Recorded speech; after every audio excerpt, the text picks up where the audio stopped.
y'all infidels were burning witches tonight. Not even Smoking the Bear is going to be able to save your ancestors this time, you stupid moron.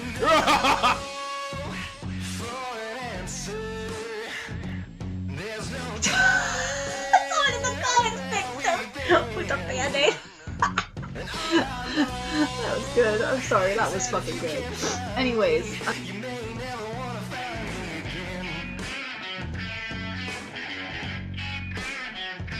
Well, that's my job as a woman, I think, first and foremost. And then as a writer, I gotta maintain some level of like, making sure that you know your place.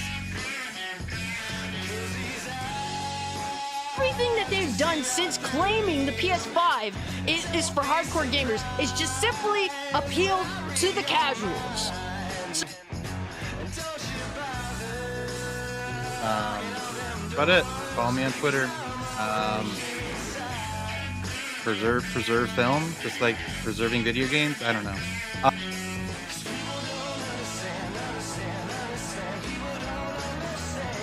Hunter! What's up? In the White House? Seriously? well, Marvel and what Stan Lee, I think, I don't know if it was genius or laziness. It's like, we'll just put them all in one city. We won't even make up a fiction. Listen, we'll just use New York. Fear of the night, what you got coming up for tomorrow? I'm perfectly sober.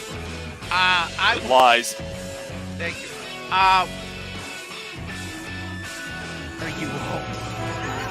Do you have children? Must not you be their hope? Are there future generations from all of us who have failed them?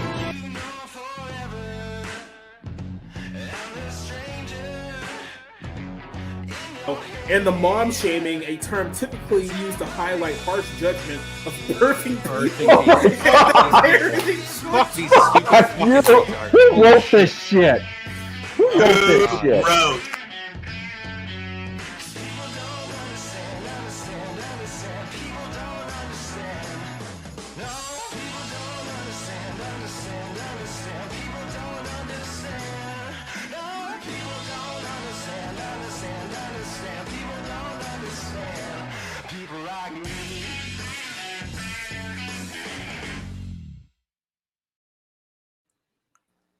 Boom, boom, boom, boom, boom, boom, boom, boom. Oh baby, I like it raw. Oh baby, I like it raw. Hey everybody, how you doing? It's Tuesday night and we're back. And oh god, I didn't even see this guy before I popped back up the screen. No. Hey everyone, it's Tuesday night and it's episode 61 of the Barroom Podcast, and we're here with a lovely group of people, maybe some not so lovely today, but our good buddy Orange Hat is back after his hospitalization recovery. We were on IR for like 10 days, something like that. Yeah, kidney stone and some unpleasantness, let's just say that.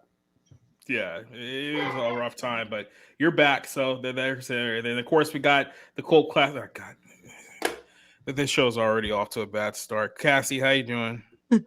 Chilling, and Ziggy seems to be the only man here with big dick energy, and that's pretty ironic. Just saying. He's not the only one with a fur coat. Ha ha. CS Johnson is here. She's the only person who hasn't disappointed me yet so far. So how you doing, Johnson? I'll work on it, okay? We'll work our way up there. And then, of course, I guess lower square is Brett the Hitman Hart. How you doing today, Cider? I feel the Kenergy. I emit the Kenergy. I am the Kenergy. No, you're the nature boy. You're the nature boy today. You see, if you, I knew you were going to do this bit, you could have sent me like the promo video, and I could have played it for you before we had started this whole. No. Why aren't you playing the nature boy? Like, this would be the time for it.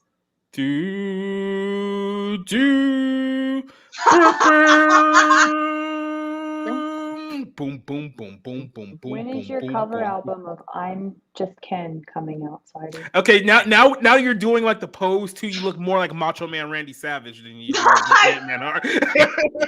That's right, brother. Do you feel the Kenergy tonight? I feel the Kenergy tonight. Oh yeah. The cream I think it's always too rises early to for the top. Obama. The Kinergy always rises to the top, brother. Always to the top. Ooh, yeah. And then, of course, we have Sunny Nerdigans joining us all the way from. Damn it! It's 102 degrees here, and somehow I am blessed with my AC, and my roommate's not being a prick right now. I think she's gone to work or something. Or dead. Oh, she's a she. That's even worse. Mm-hmm. Well, and hopefully the chat here can save the show that's already gone out the rails 5 minutes in. Neozoic is saying, howdy, Barroom crew and folks in their chat. Fun question. Which crime film would you rather watch? Martin Scorsese's Goodfellas or Francis Ford Coppola's The Godfather? Ooh, this is a good one. I would honestly go with The Godfather because I think The Godfather is a better movie. And I'll let you guys stew on that one, Val. What do you guys think? Godfather. Godfather for me. Easy. Damn, it's tough. If I want to have more fun, I go with Goodfellas, particularly because it's actually more true to, like, you know, mob crime. Yeah. Whereas The Godfather, if I'm looking to watch a blatant masterpiece that's more of a slow build-up, I go with that. What about you guys down there on the bottom row? Do you guys have any suggestions of which film you like? I'd probably pick Goodfellas just because there's a Futurama episode that's a bit of a spoof of it. So there's your reference to Futurama. Cider or Macho Man. What would you pick? The Godfather. Duh, it's the most masculine movie ever. What do you mean you haven't seen The Godfather? Sit down. I've got the Criterion Collection on Blu-ray. Surround sound. I just walked right into that one. I didn't even know. Here all night, baby. Here all night. Also joining us tonight, Dude Nukem. He has his own question. If you were in Mortal Kombat, what would be your fatality? I like the brutality. I like the classic Mortal Kombat 3 brutality where you just punch and kick someone until they explode. I always admire that. I was actually talking about this with someone earlier, and it would be a booster booger cannon. So you shoot boogers at me, I would die. No, yours would be like a friendship or something, like really just over top, like cuddliness or something like that. Yeah. Well, Cassie, what would you? Yours? I gotta go with the classic, pulling out the spine. No, yeah, with the head still attached. Hell yeah. Or Nerdigans, which one would you go with? That's hard, especially since I've been covering past tournament series because I got to compare it to that. I mean, okay, you have the voice. You have the voice that would kill. Just like Sindel. So. Well, there's one fatality that was really awesome where one character like ripped off his arm and like just threw it, and he was wearing like armor.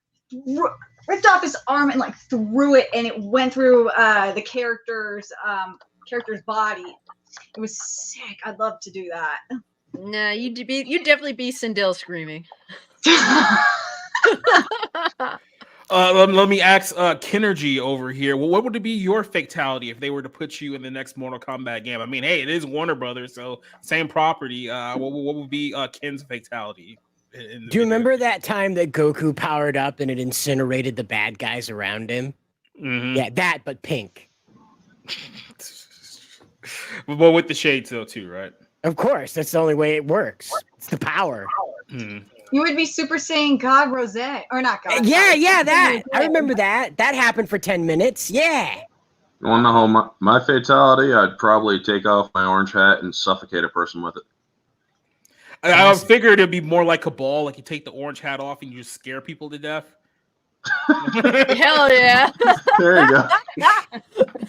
Different. We're gonna go with the anime power-ups. I would totally love to have Gear 5 because Gear 5 is so much fun.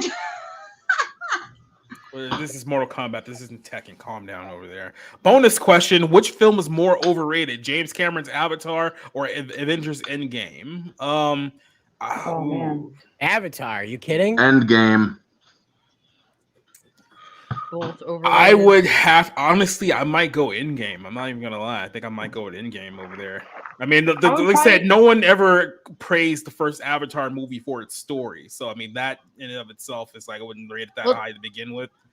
The fact I that would probably- it's held on such a pillar and everyone knows the story's dog shit is all the more reason to say it's overrated. See, I would go with Endgame. Endgame because you can't just watch Endgame. Like, you would never have the same emotional resonance if you, like, hadn't seen the first 36 films before it. Yeah.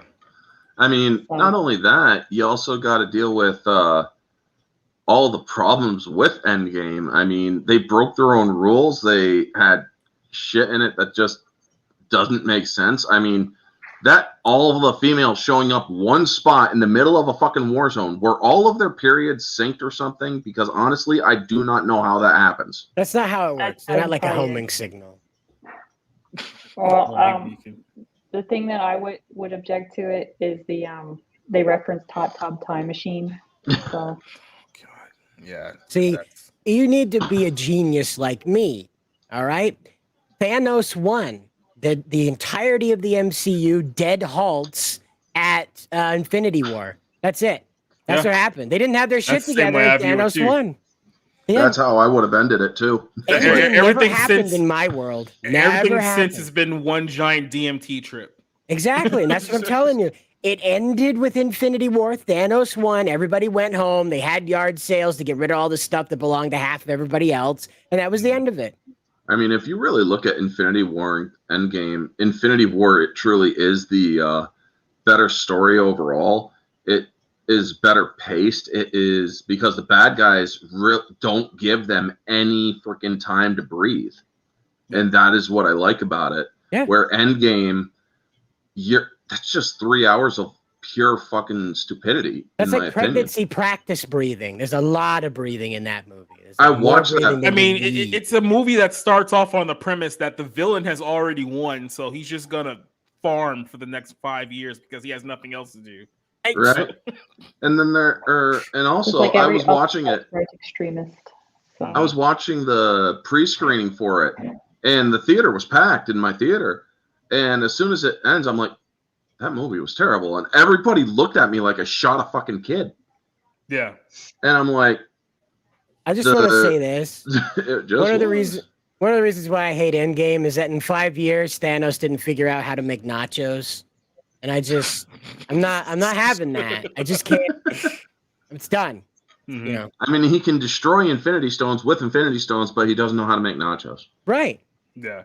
Or at least it creates like some kind of like get some of the farming tech. It's like he's over there outside of like a rake. It's like you do we have machines that can do this for you now too, right? Like it's not that difficult. So you don't have to use your goofy arm. Oh shit, we're boring Cassie to sleep. Yeah. Sorry. Like I said, MCU over with. She-Hulk, all that other stuff. Trunks over there can go take a nap for a while we invite some of our other people who are in the chat. Neil Zoic saying hey to everybody. Vanya is also saying hey to everyone here in the chat. I think it said shout out to Duke Nukem already. Who else do we got going on here? Alex versus Evil saying hey to everyone. DK joining us back here once again. Say finally here for our live one. It's been a minute. Doba Fett saying howdy to everyone. This person saying something about birthing people. Don't pay any attention to them. Don't give him any leeway. Leslie Tarkin, who confirmed that she is in fact a woman last night on the show, said hail to all you lovely people joining us here on the chat. Orange Chat is going to be in the chat with you guys tonight as well. Some people are putting over Cider here saying he looks Ken-tastic. I'm so dumb with these puns. I'm waiting for him to say, "Ooh yeah, ooh yeah, yeah." Dig it! What was Macho Man's name in Spider-Man 1? The wrestler that he played in? Bonesaw, yes. Yes. Hey, freak show, you're going nowhere. So I can fucking do that awesome. voice. I Yeah, can you're fucking pretty do close. that voice. It's about as Would you close as it consider me gets. comedy relief for the show? Kind of. I would. A lot of people are going with me with Godfather on this one, so we got a lot of Godfather. Damn straight. Tactics Jones, Black Metal Gamer also saying Godfather. There's no Criterion Godfather. I will say Goodfellas does have better pacing, but Godfather is the superior film. Mm-hmm. Spencer's in the chat saying that my fatality would be muting his opponents to death. I mean, you haven't been on the show for months. I hadn't had a chance to mute you in a while, so no, get over it. Black Metal Avatar saying, yeah, Avatar is more overrated movie. I could definitely see it. Like I said, I just never considered Avatar to be that great of a film to begin with. So there was definitely a lot more buzz for Endgame after the fact. Yeah, I agree with Endgame. Say we got another people Endgame for Vanya. Drax the Clown, Avatar only because the last Airbender. Get out of here. It says everyone bases their opinion on the movie on the final fight, and that's how bad the first 2/3 of the movie is. Yeah, a lot. I think the first Avatar rightly deserves its hype. Who we got here? Opta Time Machine reference definitely went over there. Rocky the Black Dragon's joining us here tonight. Killing Thanos at the beginning of Endgame was stupid. The villain they faced off with at the end had no history with him yet. They screwed up everything as a result of that. JAC saying hello here in the chat. Yeah, no creativity in the MCU. Snyder needs to snap it to a Slim Jim. Yeah, bone saw. Yeah, a bunch of bone saw marks in the chat right now. So, so I got you for 3 minutes. Yeah, 3 minutes of playtime. A JEC going with Goodfellas, I should say. And a lot of people don't really like the third Godfather movie. It's just kind of misunderstood. And I mean, I think it goes back there. You can appreciate it with time, but I saw the re-edit one. It's a decline in quality. But I think the problem is that the first two movies are so good that the third one, by comparison, just doesn't hold up as well to the other two. A lot of people say the second one is better than the first. Honestly, I think the first is best. I mean, you wouldn't be the first one to say that, so there's definitely some arguments leaning that way. So. We need to make a parody of it called The Good Father, right? Where it's just an Italian dad. He's trying to help his daughter get through her marriage, and she's kind of like unsure about it, you know? It'd be great, you know? Well, let's go ahead and get this show on the road here. I have to bring this up because we're bringing up the Ken energy. I don't know if you guys saw what Randall Block said about Hollywood taking the wrong lessons from successful films. Oh yeah, yeah. We're gonna have to. Barbie is this massive blockbuster, and the idea of making more movies about toys. No, make more movies by and about women. I just was. I prefer that lesson to the let's have deceptive marketing as part of our strategy. Yeah. Well, everybody likes Ken over Barbie. Well, that's the patriarchy, bitches. Yep, that's the thing. That now people are getting mad. It's like, why is Ken getting so much attention? Then they're also trying to make it so America Ferrera getting an Academy Award nomination. Like, what did she do in the entire movie worthy of any kind of Academy Award? She complained. Literally, that's all she. That was her whole purpose of being in the movie, was whining like an old 40-year-old woman. And we're gonna give her. Get out of here. All right, but let's start it hot. We're gonna go in on Mr. James Gunn here because James Gunn is what I like to call a fucking income fucking poop. So James Gunn may very well be lying to everyone involved in the DCEU with his whole plan. And we wrote an article about this earlier this week at Bounding in the Comics. So asking the question, is he lying to everyone? This is coming off the heels of a story that we talked about. I'm not sure we talked about this on the Bar Room last week, but I did talk about this with Rob on Friday night. This whole story with Gal Gadot, if you haven't heard up to this point, about a week ago as she was promoting her new Netflix movie, which we reviewed on Saturday night. She said that she had talked with James Gunn and Peter Safran and that they were going to work on Wonder Woman 3 together. She even went as far as to say is that this was a direct quote from them that, hey, you're in good hands. The film is in good hands. And that was what she claimed that she said in the interview. I think she made that declaration on 2 different interviews as well. So, and Gal Gadot, for the most part, look, you can hate the Imagine video all you want. We'll talk about some of the things she said with Snow White later on, but she doesn't strike me as anyone who would go out of her way to lie about something like this. I think there's been some accusations of people having their egos not in check, which we'll talk about here in the course of the story, but she doesn't strike me as one of those people. So if she's saying that she had this conversation with them and now Warner Brothers is coming out and saying that didn't happen, I'm more leaning towards Gal Gadot being the one that's telling the truth in this scenario here. But this is a story we had up on Bounding earlier this week. That, you know, James Gunn's first year with the DCEU has just been a total disaster so far. I think him commenting on so many things early on about his direction, his vision hasn't helped matters because now people are holding him up to the standard that he set, and people are now starting to ask a lot of questions about what's going on. You got to go all the way back to the whole story with Henry Cavill. If you don't remember how this thing went up, about a week or two before James Gunn was officially announced, Henry Cavill had made the declaration that he was coming back to play the role of Superman, saying that he was excited. He even said at one point he supported James Gunn. Then about 2 weeks after that, they can make like a few weeks after that, he basically put out the social media tweet saying, "Hey, never mind, I'm not coming back. I guess this is for the best." So people were like, "Well, why did we get rid of Henry Cavill?" The excuse that we were giving was that, well, we want someone younger to play Superman. He's too old. He's 40 years old. We want someone who can play this role for the next several years. Fine enough if that's the answer you were going with, but then they hired some 30-year-old actor who's actually going to be older by the time of this James Gunn Superman movie comes out than Henry Cavill was when Man of Steel came out 10 years ago. So people are like, well, what's going on here? So is there actually something personal going on here between you and Henry Cavill, him not coming back? Then you had this whole weird situation with The Rock. The Rock started getting thrown under the bus in the media over the last year or so because apparently he tried to save Henry Cavill's involvement in the DCEU because he wanted to play Black Adam so he could do a movie with Henry Cavill as Superman.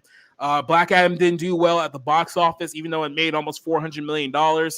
It still lost money. So because in the eyes of Hollywood that The Rock went over James Gunn's head or went over the executive's head at Warner Brothers to talk with the guy directly, people started throwing him under the bus saying that, it's his fault that this movie flopped, that he's trying to pull a power play over people at Warner Brothers, that he has a massive ego, which, look, a lot of things you can say about The Rock. No one has ever complained about The Rock's like I say, his personality, his likability, his work ethic. No one's ever complained that he's been unprofessional from anything that he's ever worked on in his life. But here you have these people throwing him under the bus publicly. They went as far to say that he was the reason why Shazam also flopped, because Shazam, there was supposed to be a cameo with The Rock. I guess The Rock declined. They were saying that, well, because they didn't have that cameo, that it was his fault that movie went under. So you have this situation here with Henry Cavill. You have it with The Rock. Ben Affleck even went on record to say that he would not direct any kind of DC project with James Gunn at the helm. So it seems like there could be some heat with him as well. Now we have the situation with Gal Gadot where Warner Brothers is now saying that, no, we didn't say anything about this. We're not doing Wonder Woman 3. She's not coming back, essentially calling her a liar. So as we talked about on Saturday night, there seems to be a common denominator with all these stories, and that story is James Gunn. And I think Rob said it perfectly on Saturday night. Look, if you ran into an asshole one morning, then you just ran into an asshole. If you keep running to an asshole every single morning, you're the asshole. So we have to start asking ourselves now, is the problem everybody else? Is the problem The Rock? Is the problem Henry Cavill, Gal Gadot, Ben Affleck? Or is the problem here James Gunn? I'm going to start here with Cassie. Throw this one off to you. What do you think about this whole situation? Do you think that James Gunn is basically just lying to everyone involved right now? Honestly, it could be that. It's hard for me to say, but yeah, there is, a common denominator that you can't ignore. To be honest with you, it could be that he's lying. It could be that WB is changing their mind like every day on what they're gonna do.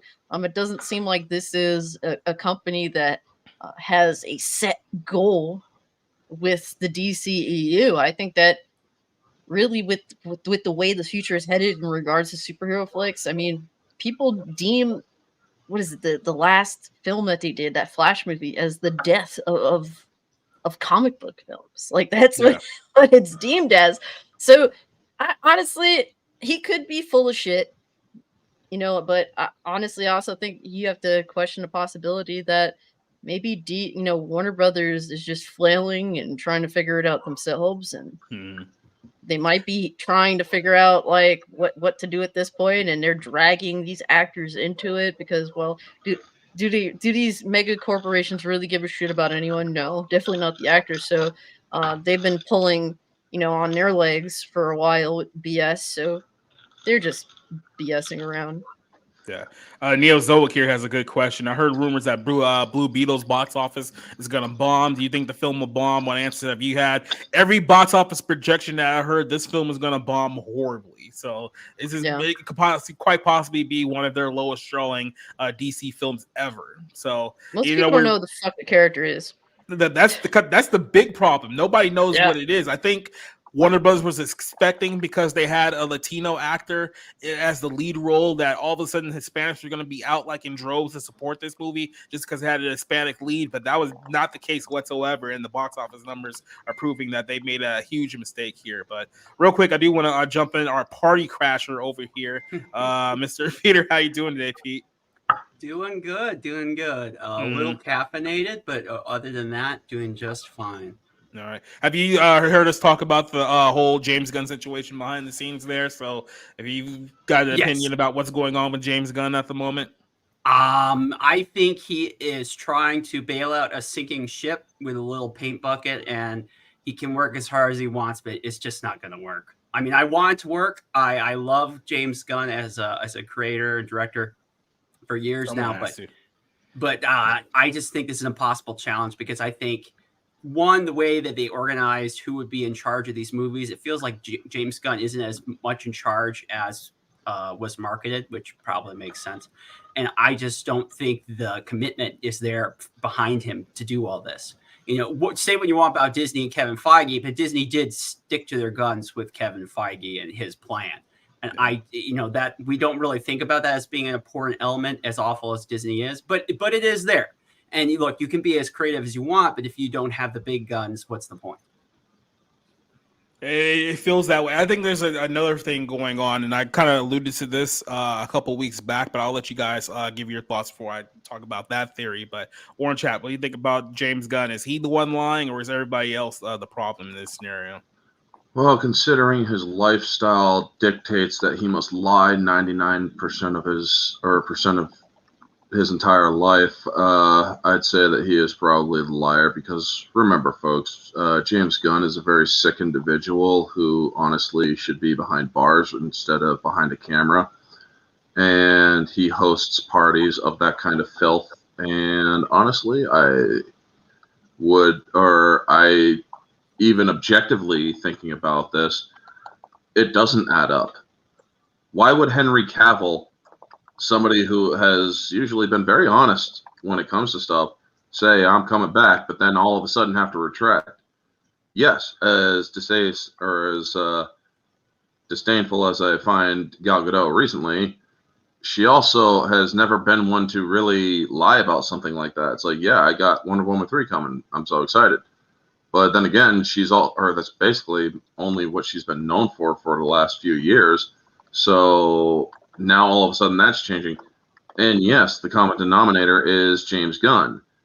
This is something that is very obvious to somebody like me who can see through a lot of the bullshit, and we'll just call it as it is. James Gunn is a liar. He is a very sick individual, so it makes sense. He is the one lying.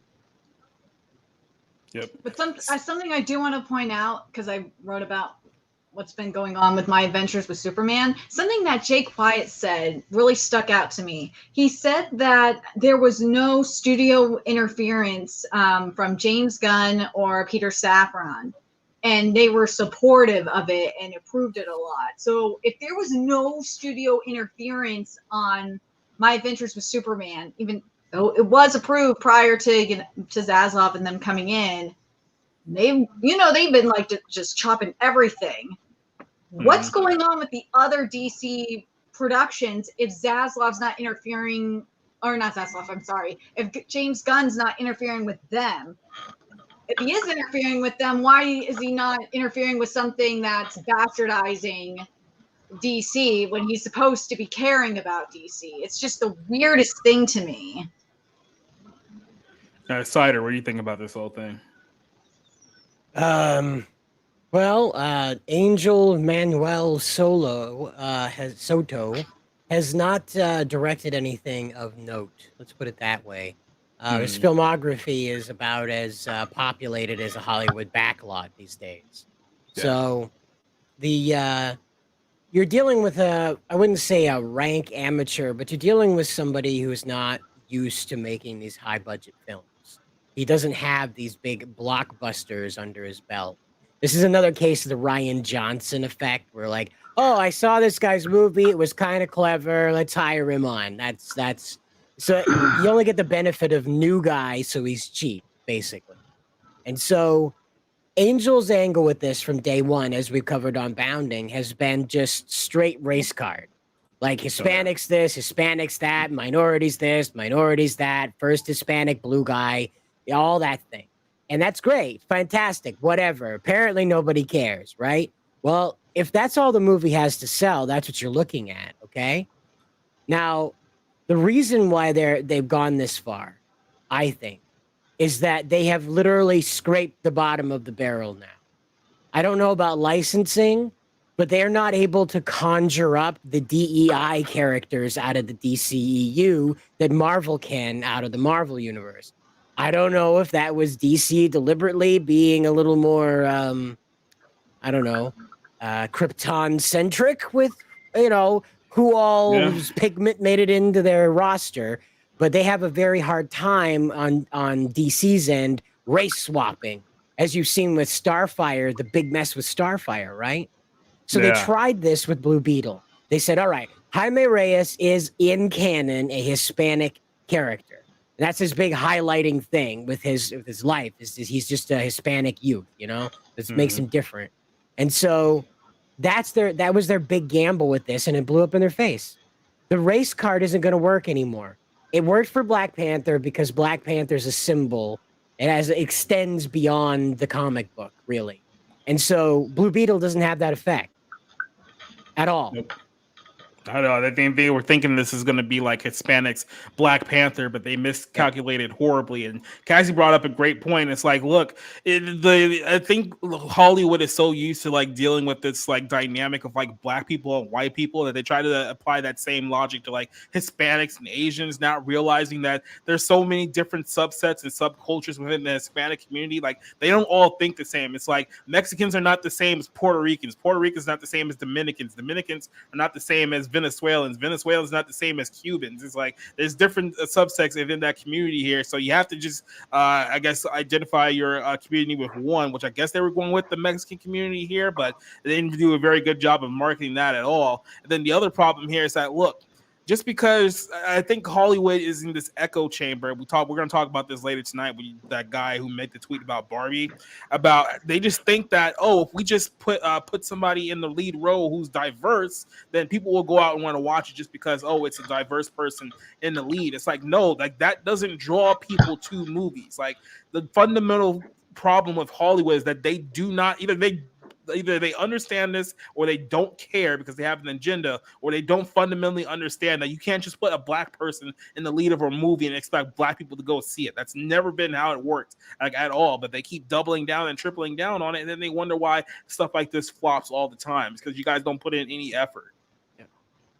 Yeah. And here's Gal Gadot taking a huge L with Rachel Zegler. Yeah, we'll talk about the Rachel Zegler thing later on tonight because I definitely want to get into that as well, because you talk about somebody else who's taking a huge L or probably shouldn't miss an opportunity to shut the F up, but that's another one there. But yeah, it seems like they're really gasping at straws at this whole thing. Like I said, here. Oh, go ahead. Have you seen the marketing? I mean, I don't know if you guys use the private chat on this. Maybe I should put it on Twitter, but you see some of the marketing that they've spent money on. It's like really weird stuff. Like I was looking at one today and they had paid money to put one of those cool kind of like light show ads onto some stairs, but they're cheap, right? So they don't have a lot of money. So what they do is they grab the Philadelphia Museum of Art. That is where they're going to put their cool advertisement. And I'm thinking like, why? I just looked at that and it's like, that's why. Yeah, I just looked at that and it's like people are gonna shit all over that, man. It's like you want to grab some no offense to Philadelphia, but you want to grab a landmark maybe that's people know, or here's a good idea. Maybe don't spend that on that kind of real world space and save it more for online advertising or something. I mean, I don't know. Just so you know, those really steps are very well known. You know, when I think of Hispanics, I think of Philadelphia. Oh yeah. Yeah. Well, usually when I think of Hispanics, I think of this guy. So, what do you think about Blue Beetle? You're gonna go watch it just because it's Mexican? Oh, absolutely. I'm all about la raza. They might as well advertise at the border. La blue guy. You know, the way I understand it, Advertise it on I-10 as the illegals are running across the freeway. No, yeah, give them a free fucking movie ticket. That would be actually not I-10. It'd be the border highway, Loop 375. That's where I almost ran down someone. Not the best moment. Maybe they can get some new space on some Bud Light cans. Oh gosh. Yeah, actually, the way I understand it, in the theater near my house, they will have the actual costume for the Blue Beetle. And I think maybe in El Paso it'll be a little more interesting because the character Jaime Reyes is supposed to be from El Paso, so there is that little connection. But am I enthusiastic? I'm not enthusiastic about any comic book based movie, regardless of whether the character is Latino or if he calls himself Latinx, I'm giving it an F, just like that. I'm going to give it 0 stars. If anyone in this movie unironically refers to any character as Latinx, I might just run up to the screen and just pull it down. Latinx? Latinx? No. Tell That sounds close to your friends latrine. Is that a cat? I'm sorry. Every time somebody brings up the Latinx thing or Latinx thing, it's like, is that a cat? I do that. It's a cousin as of the pure minx. impulse. It's yeah. I didn't catch on there for a second. Yeah. Take Not a a cat owner. You know, this Rick, get to so that you can obscure get the cat nice reference. campaign video. No? Yeah. Somebody tried going after me on Twitter about that whole Latinx thing. It's like, that's racist, dude. It's like, actually, no, it's not, because a lot more. And then every one of my freaking this was back before I met you guys. Every one of my friends who are freaking Latino or Latinas are coming up and like, yeah, we find that bullshit racist. It's Actually, like, well, bullshit. because idiots don't understand. It's like you're not just trying to replace gender; you're literally replacing an entire language when you do that, and that's what pisses people off. Yes, I'll say that I've only actually I have a cousin who is into the Latinx, but I'll say that apart from her and maybe some others, I've not met one Hispanic that likes Latinx, and we have to constantly explain that Spanish is gendered. There's a masculine and feminine form, but it does not mean that they think that the chair is literally female. But that's the thing, though. Is like there's numerous languages that have masculine and feminine words, feminine description to words in languages. So it's like this whole thing. Like there's no such thing as like a non-gendered verb in Spanish or in Italian. It's like that's not how it works, you idiots. Like stop. Yeah, it all comes from Latin, Spanish, Italian, French. They're all part of the Romanic language. Yes, so they all Romanism. developed into masculine and quote feminine, nouns or words. They did not literally mean that they're masculine or feminine, and that's what a lot of people do not understand. The way I see it as cultural imperialism. You're trying to impose English language rules on a foreign language, and I thought we were all against colonizing. They're colonizing. Don't you be Spanish. giving that shit, or don't you be slinging that shit on freaking Americans' language? Americans don't speak English well. They talk good English. That's the difference. Ugh. Americans talk good English. They don't speak English well. Just how do you X? X, like dos X. Like I'm sure some of you have had dos X. Yeah, I'd rather have them. Yeah, I like them fried. Isn't that the guy they have? That's the most interesting guy in the world. That's their advertising. Yeah, is it right? Is he still alive or is he dead? I don't know. ¿Quién sabe? If it makes you feel better, I'll just do the whole thing in Spanish. Jacob. Alive in spirit. But look, rolling back here to James Gunn, I think what's going on here with DC is that I honestly do feel this. I think that he's basically the guy who they've propped up because he's a big name in Hollywood to make it seem like that they actually have something going here where they clearly don't. My fear, and I feel like this fear is getting realized as each time goes on here, is like Warner Brothers is getting ready to sell this thing back to another giant corporation. That's pretty much what's about to happen here. They're getting ready to flip this thing. Like they're still like $40 billion like in debt or something like that. Like they're still like well into I'm not gonna say bankruptcy, but it's like ever since they sold this thing to, what was it, AT&T or Time Warner, it's like they've been bleeding money, and there's just no way that they're going to get out of debt at this point. So I feel like that NBC Universal is probably going to be the top team that's going to end up buying a lot of their assets. Now I know people say that, well, that wouldn't happen because antitrust. I mean, look, guys, do you honestly think that the government is going to prevent Warner Brothers and NBC from merging at this point? Like, have you guys not been paying attention to anything that's been going on here? Like, I figured that these two companies are just going to swallow themselves up to like one big massive media corporation here in the next few years. And I'll go to Pete here in just a second, but it's already scary enough to think about that because NBC Universal already has the number one market share of all of Hollywood. You mentioned that about WB getting ready for sale. You are probably right. I mean, the CEO, David Zaslav, is universally despised in Hollywood because he has no sacred cows when it comes to killing shows, projects. You know, it doesn't matter how loved it is. If it's not turning out enough of a profit, it's willing to die. You know, if you're a writer, killing your sacred cows is a good thing. In Hollywood, it's mixed. But I mean, he's such a character that when you said that about Gunn, that reminded me of a story from a week or two ago. And it was Warner Brothers Discovery CEO David Zaslav. This is from Vanity Fair. Thanks strike. Says it saved WB, quote, more than 100 million, unquote, not having to pay the writers and actors this quarter. Okay, that's the kind of guy who's in charge of WB.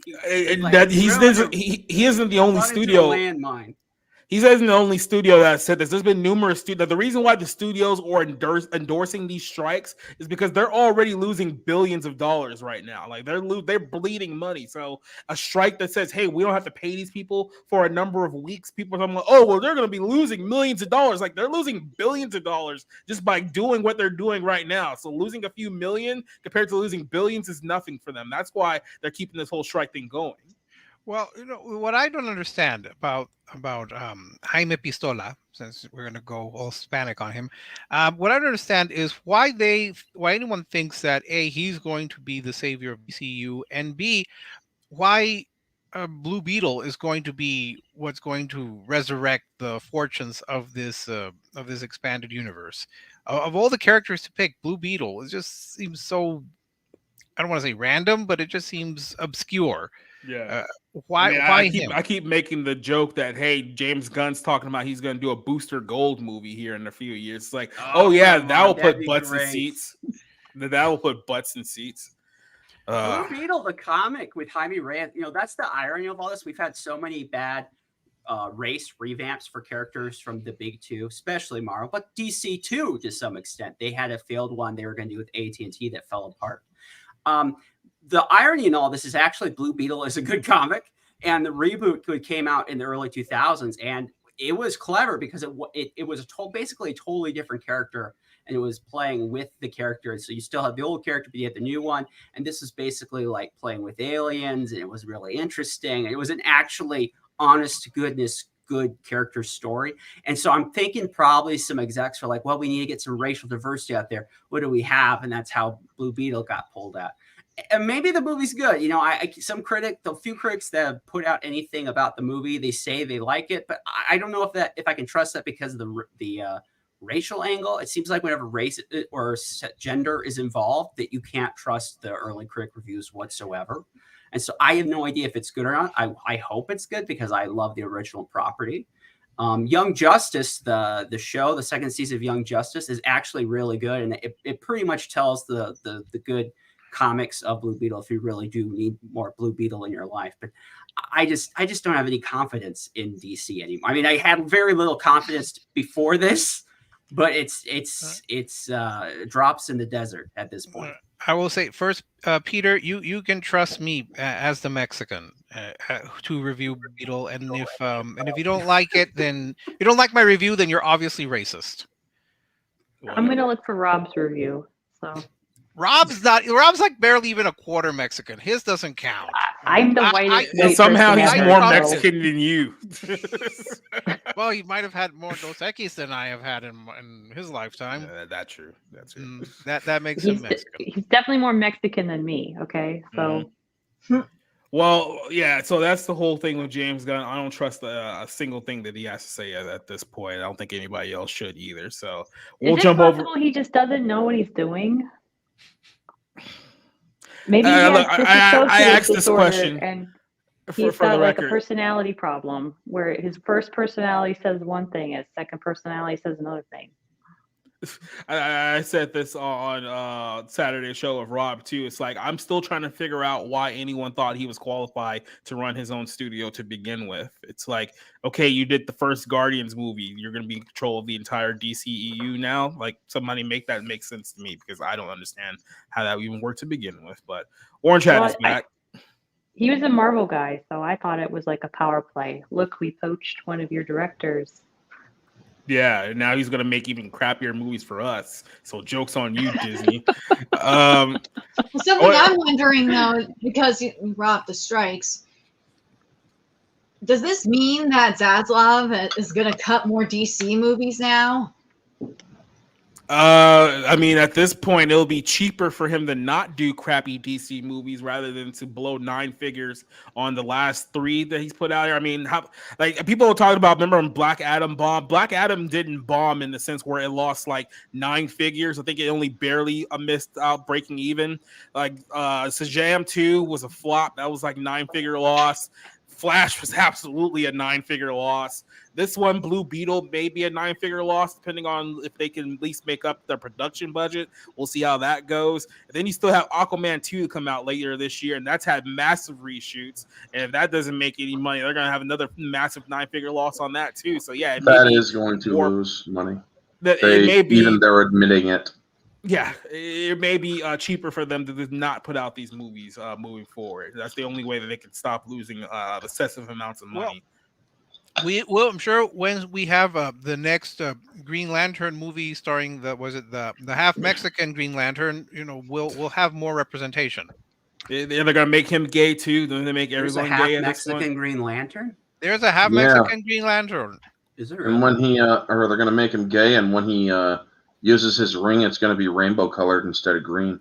Well, if they do make Kyle Rayner, that's right. He is Kyle technically Rayner. Hispanic. I now remember that. If they do make him gay, at least they will not have to stuff his girlfriend in the fridge, and we will not have that trope. So there's that.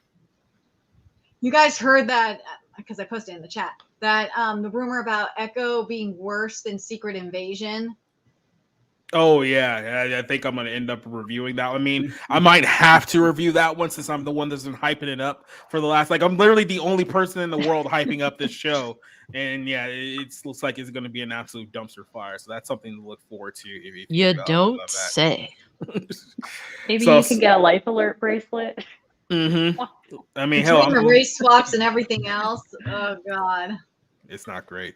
Let's jump over to this story here. This is one from actress Sydney Sweeney, who apparently she's doing a Barbarella remake. This was announced about a year ago. Now, the thing is that they haven't actually gotten a writer or director for this project yet. So this is very still much in development. But there's a lot of concerns behind the scenes right now because people are complaining about her doing this role because her being cast in this role could, quote unquote, be inviting the male gaze. And apparently you can't do that in 2023 anymore. So there's a couple of parts of this story that we'll talk about here. Sydney Sweeney's not concerned about the erotic aspects of Barbarella in the upcoming film. It basically goes on here that says that late last year, the 2-time Emmy nominee was to start to star and executive produce a Barbarella movie for Sony Pictures. So we'll see if that ever sees light of day. The film is going to be based on the 1968 movie. Yeah, the 1968 film with Jane Fonda and the French comic book series. Doesn't have a writer or director yet, so that's still in development. That's probably going to have a lot of people concerned. But Sweeney has previously expressed her excitement to play homage to the style of space opera that film portrayed. But a lot of people seem to be concerned about her being too sexualized in this film. That she went on to say that I find power in my femininity, telling Vanity Fair. I use my brain and I use everything that I'm learning every single day in this industry as my power. Knowledge is everything. Now, I wanted to compound this to something that Jane Fonda said, because Jane Fonda, when it was announced that she was going to be doing a remake of this film, she said she was initially concerned about the fact that she was going to be doing this because she was worrying what the film was going to be. So Jane Fonda, noted communist Jane Fonda, apparently concerned, like I said, the same thing, that they think that, you know, they're going to be using her to kind of be sexualized, and they obviously don't want that to be the direction here. She says that she wants to talk to Sydney Sweeney, who is going to be the executive producer of this film, so they can try to map out what exactly this film is going to be, which to me is kind of code for, hey, let's try to figure out a way to do this movie but make it a more feminist take on the film, which is exactly what everyone wants when it comes to a Barbarella series here. But I've heard numerous people talk about this over the course of the last few days, saying that, you know, that style of let's just call it schlocky sexploitation type movies, like stuff that we've been watching on our movie nights over the last like few weeks. Apparently those are no longer forego here in the modern progressive era of 2023. And you hear that, you know, this lovely actress, who's a very attractive actress, is going to be doing a role that's going to be very revealing in a lot of the clothing and a lot of the style of the film. Is like they don't want it to be they want it to be like kind of like an anti-Barbie, let's just put it that way. They don't want it to actually be something that men in the 18 to 34 demographic that will actually want to go see. So let me start off with a guy in the 18 to 34 demographic here, Cider, because I remember you said you were a fan of the previous movie here. What is your thoughts on kind of I guess the objections to doing a Barbarella movie, and do you think that they'll find a way to screw it up, considering the fact they don't have anyone creative attached to the film just yet? First of all, Barbarella is my favorite movie ever. It is dumb.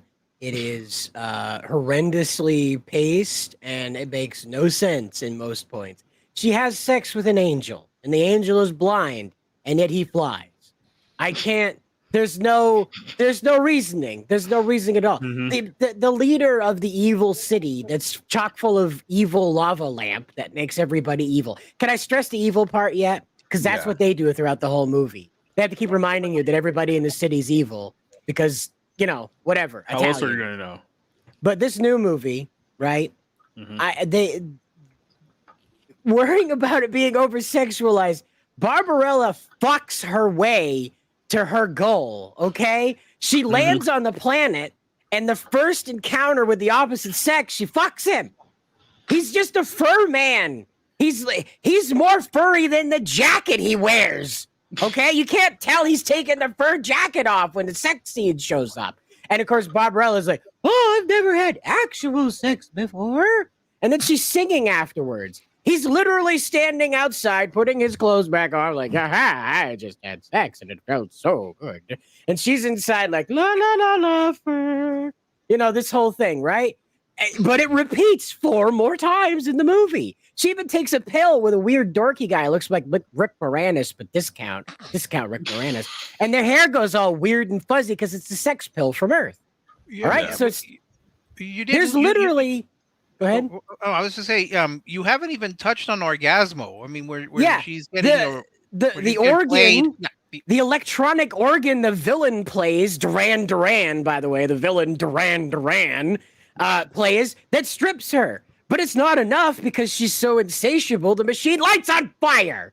So when you go and you say, like, "Oh, you want Barbarella to get sexualized," there's literally a musical instrument that strips the clothing off of her and orgasmates her, okay? Orgasmo. Yeah. That's the name of it, I believe. Yeah, and the Orgasmatron or something. Yeah. What kind of woman are you? This sounds like a fucking cheesy porn plot. It is that close to a porno. It is that. Look, the villain lady, her costume has like a Vagoo window, okay? But it's all fogged up because she has the lesbian scenes with Barbarella, and you know they had to rehearse those. So it's all fogged up throughout the movie. Her vagina window, it's like Power Girls thing, but it's got a dome over it, I guess, because somebody thought that was a good idea to hermetically seal a vagina. I don't know. But anyway, to go in like, yeah, we're not going to sexualize Barbarella. Cool. So we're going to make a Star Wars movie where there's no R2-D2, there's no lightsabers, and there's no da da da da da da da. Okay, cool. That's what you're doing when you strip the sex out of Barbarella. It's one of my favorite movies because it's so stupid trying to get her to have sex with every mild protagonist she comes across.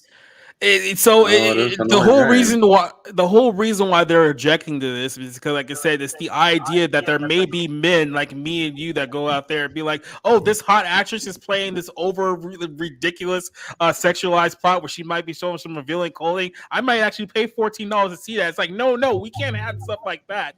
And Cassie, I want to throw this over to you because you got into a big argument about this a few weeks back with the whole controversy about Tanya and some of the Mortal Kombat characters who were, let's just say, uglified in order to downplay some of the male gaze. And this is something that they've been doing for like a while here. Is like this idea that we can't have boobs in a Mortal Kombat game, but we can show you a scene of someone getting their heart ripped out and then the other person like eating it above their rotten corpse. It's like, that's fine, but any kind of sexuality, hey, we can't have that now. It's 2023. Like, what is this? Is this just like a war against pretty women? Like, is this just jealous uggos who don't want anyone hotter than them to be featured in major roles now? Is this where we're at now? It's a lot of different things. There are, ugly ass women that are being put in places of power, and they do apparently tend to feel some type of way. It is modern feminism going full force and alleviating the male gaze.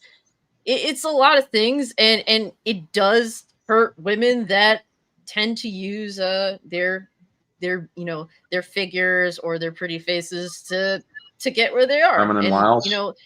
Yeah, like it's one of those things where the fact that they try to put women into a box, show like this tiny little box, like you can only do this stuff.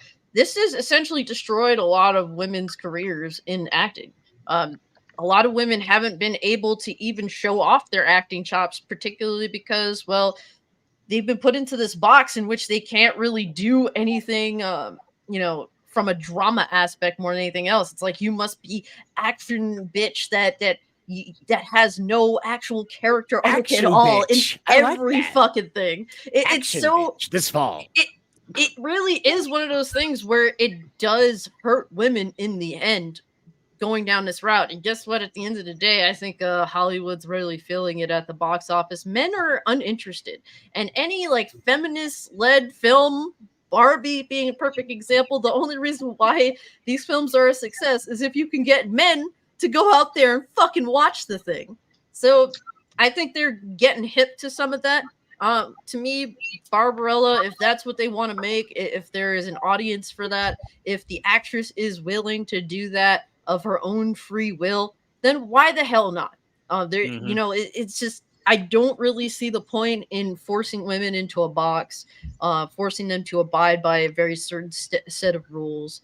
There's, and as we've seen with, Twitch, Kick, cam girl sites, there's clearly an audience for this type of shit. So.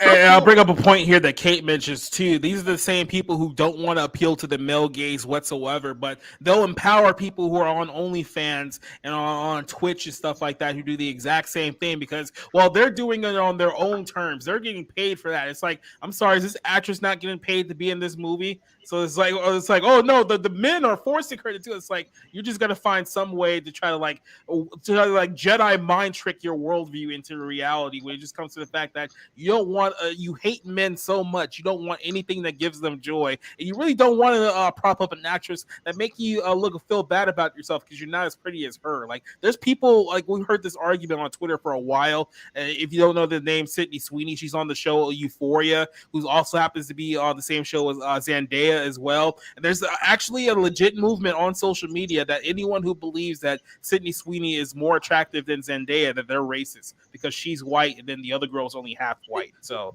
make sense. If I was a producer for Barbarella, I would do what we're seeing with video games right now.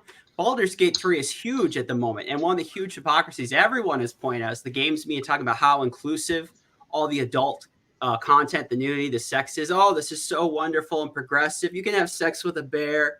Oh yeah, that's fine. Yeah. But it was like only a month ago they were attacking a Japanese developer because people were complaining that the breast slider, choose the size of the woman's front protuberances, was not included in the West. I was like, oh, these terrible gamers, oh, they're so awful. They just want to exploit women, etc. And then it's this, and it's framed in the more progressive kind of woke sort of way, for lack of a better term. And now all of a sudden it's awesome. So if I was on Barbarella, I would just be doing a total reframe. I would just write the same movie, but I would play it up from like, but look how empowering it is. Well, it's kind of empowering, actually. These mofos that are saying all this crap, they are fake feminists. The first and second wave feminists, actual feminists, and I'm disappointed in Jane Fonda for this.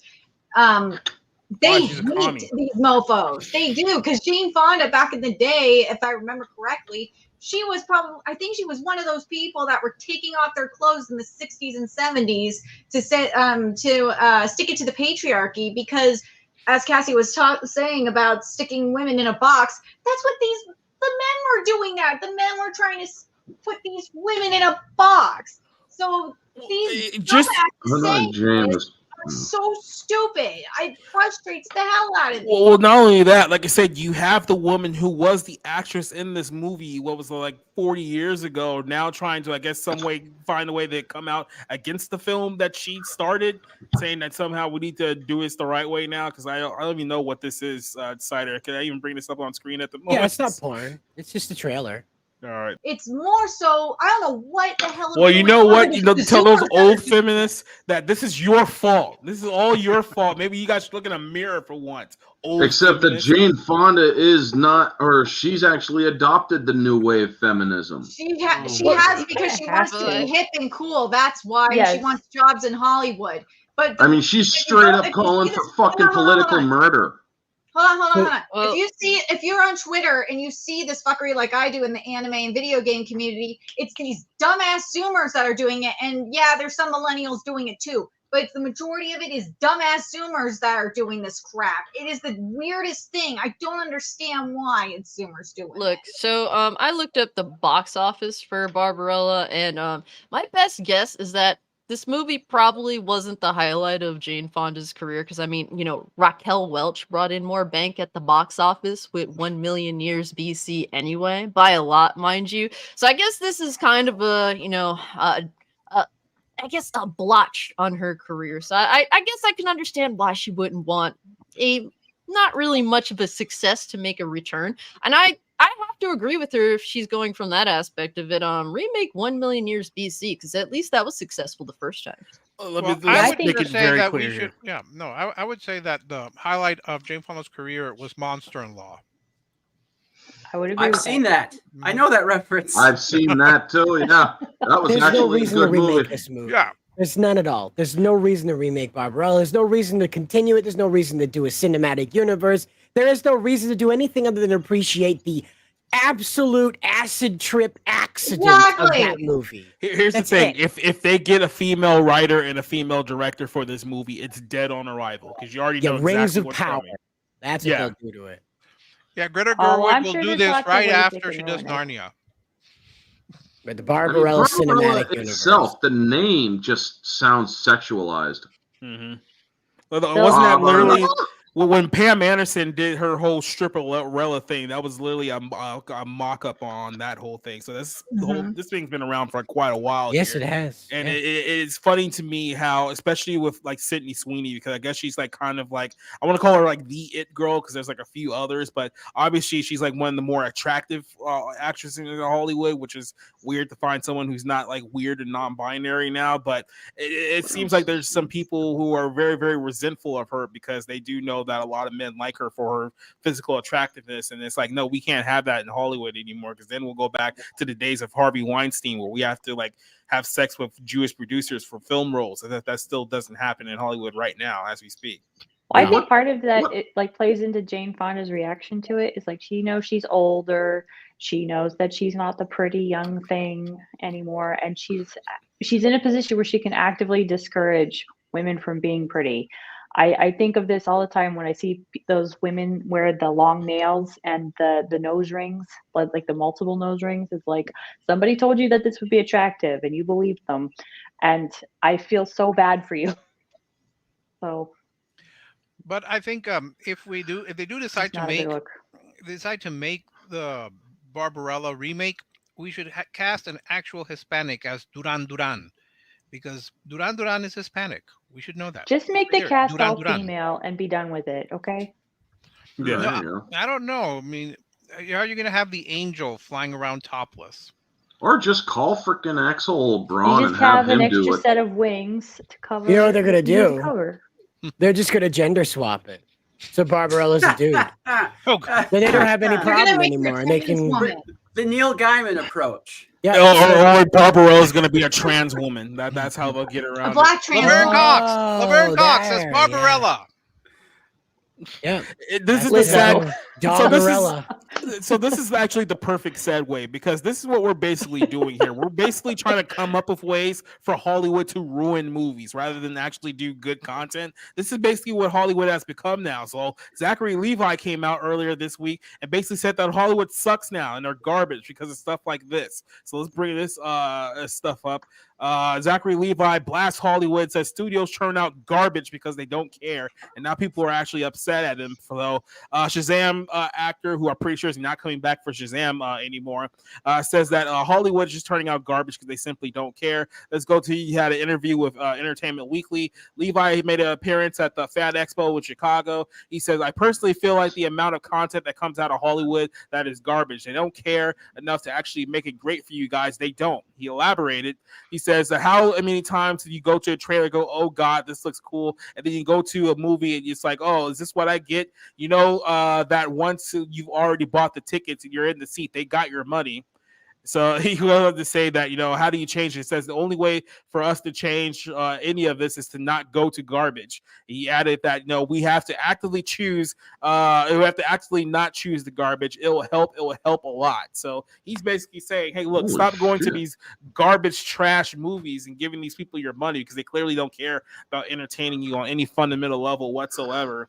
And of course, there's people who are angry about this. I think people are trying to say that Zachary Levi is like, now he's alt-right. Because remember, it was a few months ago that keep in mind, remember, it was a few months ago he came out as like anti-vax. I think his dad passed away, if I'm not mistaken.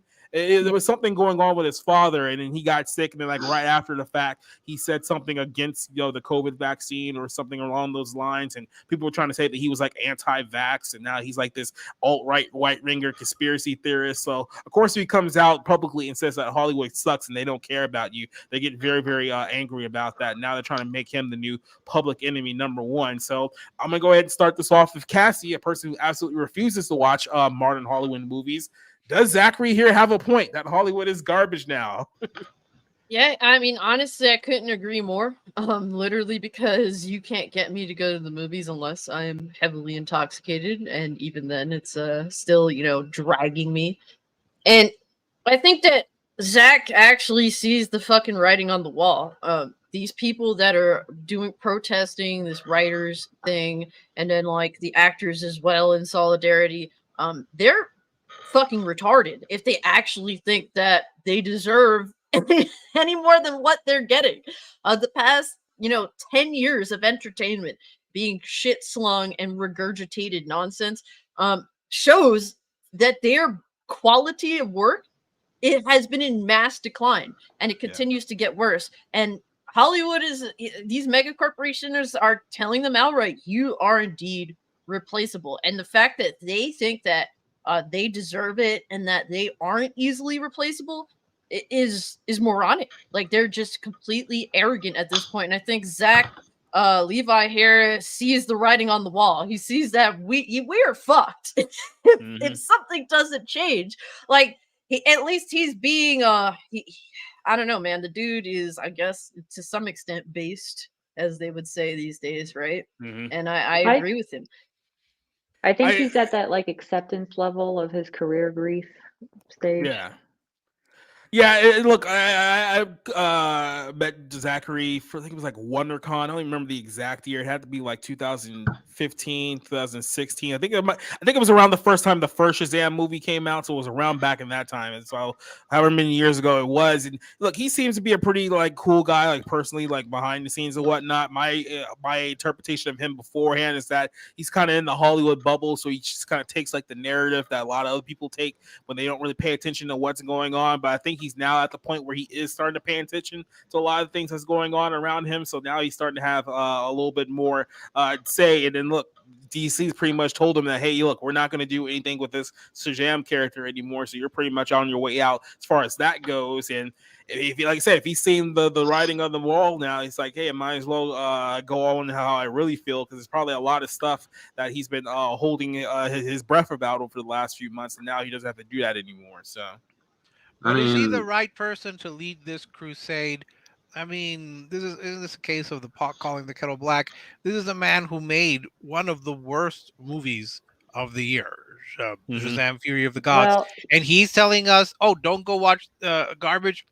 Mr. Levi, you're responsible in part for some of this garbage, and with the talk of the live action Tangled, if you were angling to try to recreate your role, and if you are cast in it, you're doing the same thing that you're complaining about. So I'm puzzled as to why he is suddenly now the poster child for a restoration of like the golden age of cinema. I'm puzzled. Because he knows the shit is over. It is fucking over. And to be honest with you, with how poorly directors, writers, and the cutting room floor is of movies, I'm convinced that a lot of actors go into these movies thinking one thing, and then what actually comes out of all their work put in is completely different from how they imagined it. That's been shown time and time again. But that's been from the beginning. I mean, there's an interview where Joan Crawford said pretty much the same thing that you did. She said nobody goes in to production thinking they're going to make a bad movie. It just ends up that way for a variety of reasons. But he's part of the product that has been shoved at us for years with the DCEU, by extension the MCU, and all of these franchises, multiverses. He's part of that. I'm perplexed why he decided, oh, well, now I'm going to have, I guess, my road to Damascus moment, and I've seen the light when he was the one that was one of the great participants in all of this. I'm perplexed. That's my only real question here. I mean, I'm sure they all know it's over. The way they knew things are. A lot of them don't want to admit to it. A lot of them are hoping that somehow this protest is going to work. But I'm sure a lot more feel the same way and understand the level of problem that Hollywood is facing at this point. I mean, I kind of agree with Cassie, because if they actually do feel that this is the end of the line for them, they really have no other they have no reason to toe the line. It's like, you know what, if this is it, fine, I'm gonna try to save as much face as I can, which won't be much, but I'm actually gonna tell the truth. And here's the thing, to kind of piggyback off of Rick's point, it's like, exactly what do you consider to be garbage film, Zach? Because here's the thing, your film was garbage. Your film, I mean, that movie was not good. I'm sorry, it just wasn't. But that doesn't mean that you haven't done good things in the past. I mean, the first Shazam was actually pretty good. I will say that. It was actually pretty good. But other than that, I saw him in Thor 2 and Thor 3, which he only lasted for about a second in Thor 3. So it doesn't really count. I mean, he went there just to die.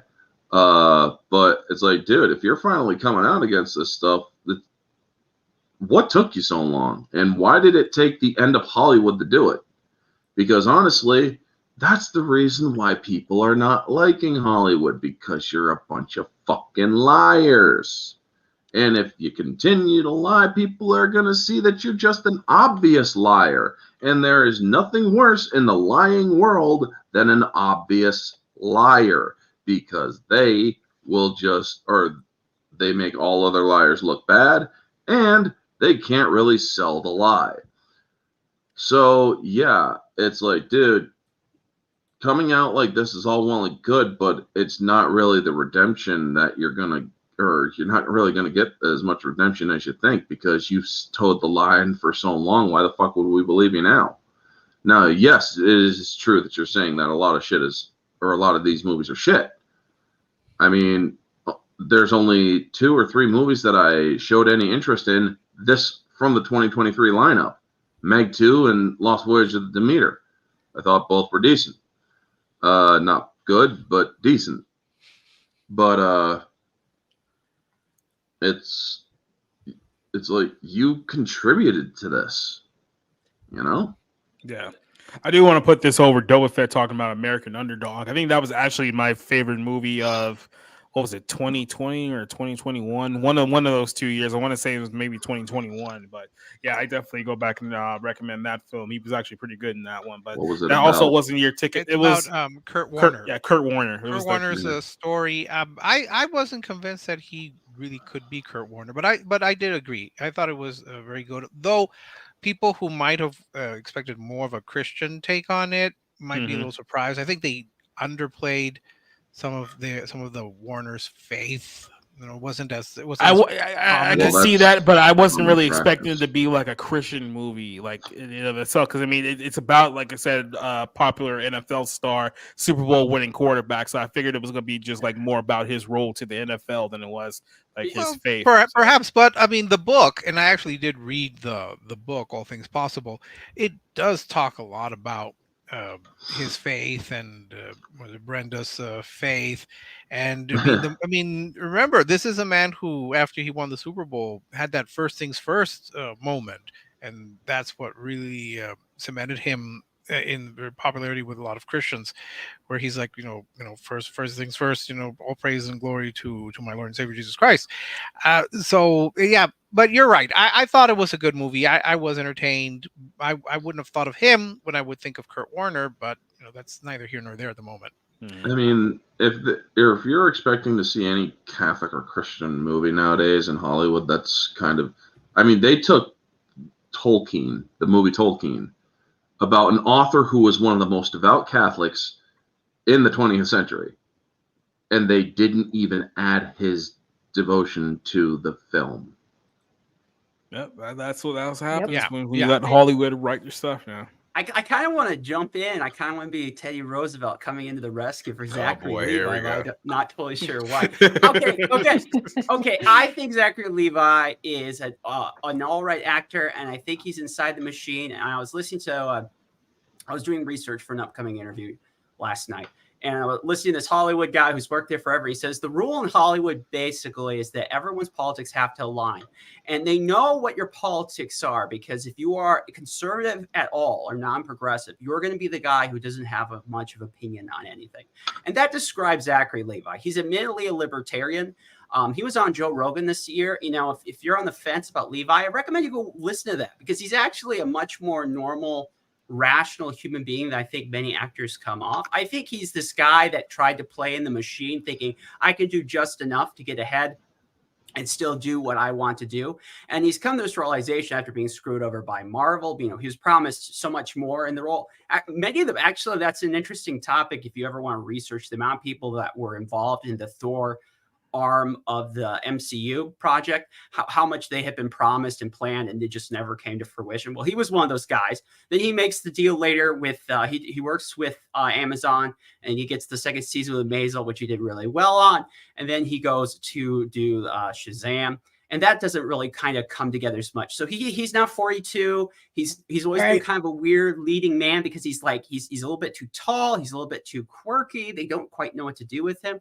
And I just get the feeling from him, he's like, I tried to play by the rules, and this all broke apart, and he's just coming to terms with it. And I think he's not a psychopath or a sociopath. I think he has a more, because I mean, when he did regional projects, that was like a Midwest thing. He's often associated with being kind of this is, if you want a Midwestern guy, you grab Zachary Levi, that kind of thing. I really do think his intentions here are good, and I think he's just coming to terms with the breakup. I mean, and we could say, well, you should have known better. It's Hollywood. They'll stab their mother in the back for a $5 bill, which is true. But I work. Some of them have media and different places, and everyone always says, well, I'm not going to be one of them. I'm going to be one of those that scoots through. And I think that's what happened to Zachary Levi. So he realized, actually, no, Zach, you didn't scoot through. You were the ones that got stabbed like grandma. He did have some success, I think, on Broadway, where he, I think, was in a couple of shows. So he could always go to the stage. He's proven that he can. So he's not tied to film. And certainly, the franchise did not pan out for him. So maybe now you're right. He is realizing that it's not going to work out, and he should go for other types of roles, not the franchises.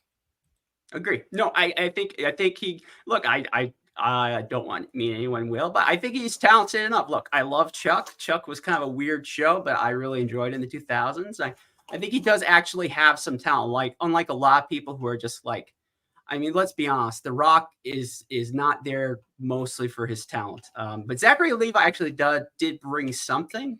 So I do hope he has a career. And and then because I'm a libertarian, and he's one of the very few avowed outspoken actors that's libertarian. Maybe that's my bias at play here. But I really do hope he succeeds. If he's starting to see the line, willing to speak out about, look, he may be late to the table, but at least he's doing something now. Yeah. And just to rewind, this is actually back in March. We did talk about this on a past episode of the podcast.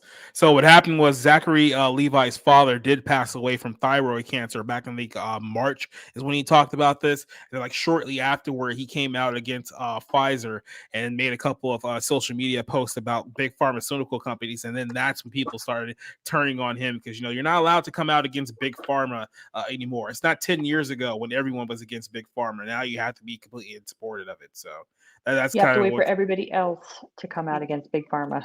Yeah, exactly. You have to wait for the government to be like, oh yeah, it's cool to be against these guys, man. It's like, okay, like, yeah, you bunch of marks. But yeah, I mean, that's just kind of what I feel on here. It's like, I mean, look, nothing that he's saying is wrong. But like you said, the question is, is he saying this because he's finally come to the realization that the people who he works for aren't exactly as friendly as he thought that he was? Or is there something else going on here? Is he trying to save his career by pivoting? It may not be the worst decision because let's be honest, with the way that the strike's going, I think a lot of actors are probably going to be out of job here soon once AI has the capability of basically doing your job for you. Like, I mean, they already got your voice. All they need is your likeness, and then boom, all you guys are done. I hope you guys enjoyed the gravy train because that time's probably over. So, well, for what it's worth, he has a history of he's a well-known nerd, and like nerd culture, geek culture. I know he really liked the role of Chuck because Chuck was kind of a nerd in that way, and he's been known to speak up against things and say things that are more for the common man in that regard because he has that connection with them. So I wasn't surprised to hear him say it. Yep. I do think that he is seeing the writing on the wall though. And this, like I said, this is the acceptance phase of the breakup. So I do hope he does some singing work still though, because that commercial from like Marshall's 2 years ago still rings in my head sometimes around Christmas. So. Yep. Well, before we move on to our next topic here, Cider, did you realize that you couldn't wear a fur coat for 3 hours? Or what? Yeah, it's still August, and I melt when it gets over 80. So yeah. Ken didn't wear the fur coat the whole time. It was not done. Exactly. Yeah. Well, you did show the Barbarella clips. So. Yeah, that too. All I have to say is, you think Maine is bad. Georgia is a whole other animal. I think it was like 90 degrees today, and the heat index was like 115. So yeah. I'm so sad for you here in El Paso, where we had like 57 straight days of over 100. Oh, pobrecito. Whose fault was that? Living in the Frogger land. It's Donald Trump's fault because he set the fires in Hawaii himself personally. Yeah. There we go. So, well, let's jump over to our next story here. We were talking about crap, so let's talk about the Marvels because the director of the Marvels is claiming that this film is going to be different from all the other ones because this one is silly and wacky. So yeah, this is gonna be a totally complete change of pace from literally every other Marvel MCU film ever, because we haven't had a silly and goofy Marvel film up to this point. So neither DaCosta, who I believe is the person who directed and wrote, what was that, the Candyman movie from a couple of years ago, which was my worst movie of that entire year. So that's also a great sign for this film that's been pushed back 6 times in a year and a half. So she's claiming that this is going to set itself apart because it's silly and wacky. We haven't had silly and wacky nonsense movies up to this point here. But DaCosta's comments comes from an interview from Total Film Magazine, where she said the biggest difference between this one is it's just so dumb. It says the worlds we go to in this film are worlds unlike others we've seen in the MCU, even though you literally have characters from like Guardians of the Galaxy in this film, so it's not going to be that much different. Bright worlds that you haven't seen before, she elaborated. DaCosta previously described the film at last year's D23 Expo as full of comic book madness. So it definitely sounds like someone who knows what she's talking about there. As we all know, this film is going to feature 3 Marvels, quote unquote: Brie Larson, Monica Rambeau, and Miss Marvel Kamala Khan. So she says that the first trailer is overloaded with humor, resulting from the dynamic of these 3 women swapping locations every time they activate their abilities. I think she goes on to describe the film here in greater detail. We'll go down here. Well, hold on a second. Did I jump over? Yeah, you think you passed it? Yeah, you passed. I think you Did passed I pass it? Yeah. Yes. Yeah. Move up. No, down. Wait. No, I mean the actual like quote that she was talking about. Like, did she? Yeah, actually. Oh, I thought you were talking about the plot. No, the actual quote that she said. It's the quote that I missed, rather, or was that just it? I feel like I feel like there was something missing there in between there, but yeah, I was looking for an actual quote, but I thought she went past Isn't that it? When her it's shit promoting shit that sounds like shit. So yeah. Okay, the too long didn't read version of this whole article here is that this film is going to be goofy and wacky and fun, and that's what we're going to get from the MCU. So I'm going to start off with Mr. MCU himself, Rick. How you feel about another goofy and fun MCU movie? Yeah, because Ant-Man Quantumania didn't have enough wackiness, and Guardians 3 didn't have enough wackiness. I mean, all of these past, was it Phase 4 movies, maybe with the exception of Black Panther or Wakanda Forever, all of them had that MCU humor that I know you in particular, Jacob, so love and think is like the highlight of great comedy. And it's strange because I thought the whole point of having someone like a Brie Larson was that you were going to get a very serious character. I mean, was that the main criticism that she always got, that she never smiled as Captain Marvel, and now you're going to suddenly make this wacky comedy? I think that I don't know what they're doing, but they don't know what they're doing either. There's no point to doing wacky and silly. Is that what the MCU really want? I mean, yes. after enduring, what was it, Multiverse of Madness and Secret Invasion and one-legged lesbian deaf mute Native American show that's coming up. This is what don't forget Loki too, because that's also coming up too. Yeah, Loki I thought was supposed to have that kind of humor as well. It was supposed to be a little. They all have the same humor. Like, we've been doing this for like 15 years now. 32 movies, like another 10 Disney Plus shows. They all have the exact same humor over and over and over and over again. What person was accusing the MCU of being so serious?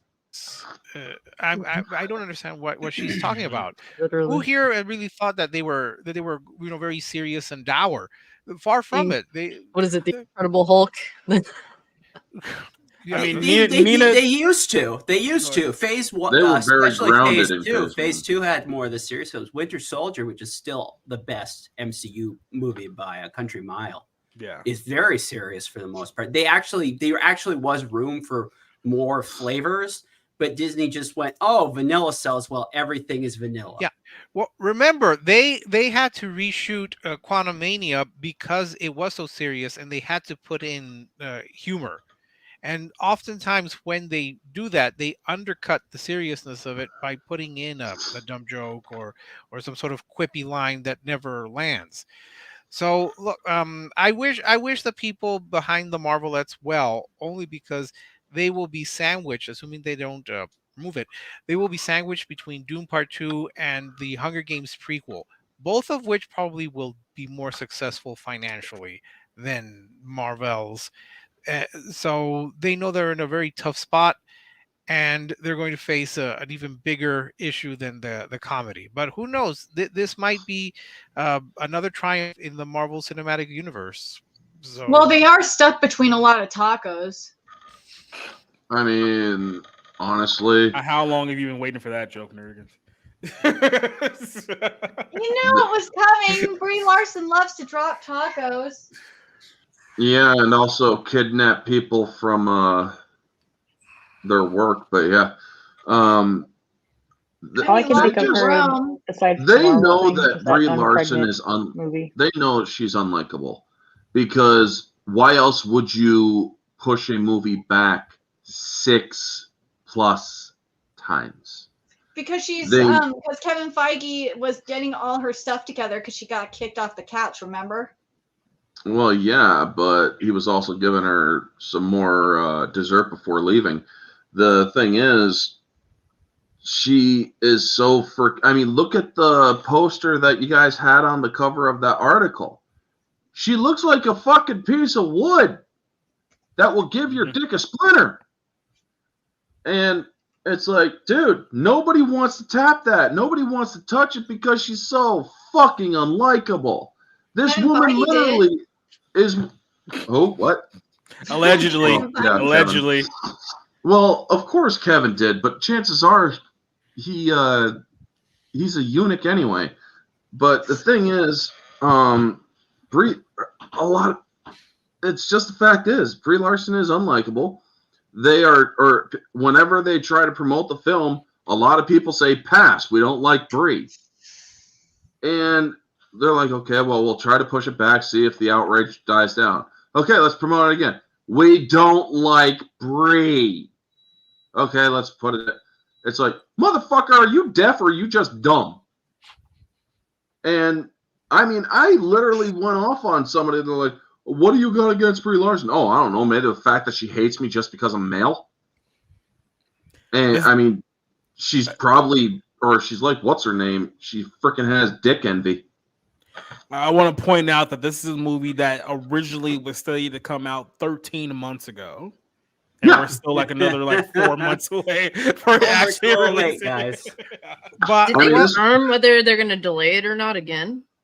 Oh, I have money down saying that they are. No, I don't think that they will. But again, they're trapped in a very unpleasant schedule where they do have to face off against two probably larger films. My question is, if this movie was supposed to come out 13 months ago, maybe 13 years, they're all the same. Black They all blend together after a while. If this was supposed to come out 13 months ago, how is this supposed to be a sequel to Secret Invasion? I'm perplexed. It won't matter. It won't matter because anything that happens to Disney Plus show does not matter whatsoever. The movies, in fact, they can contradict them. They don't care. But that's the thing. I thought I had to watch WandaVision to understand the nuances of Multiverse of Madness.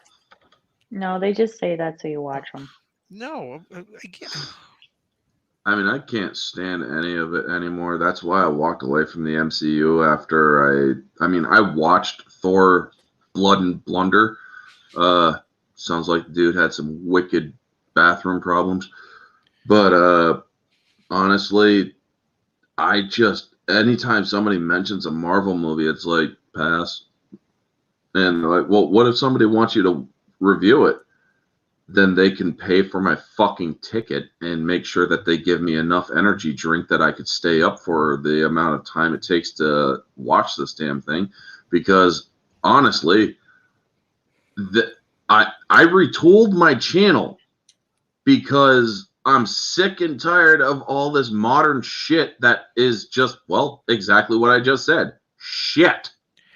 I think after Endgame, that really was the end for most people. They they didn't care afterwards.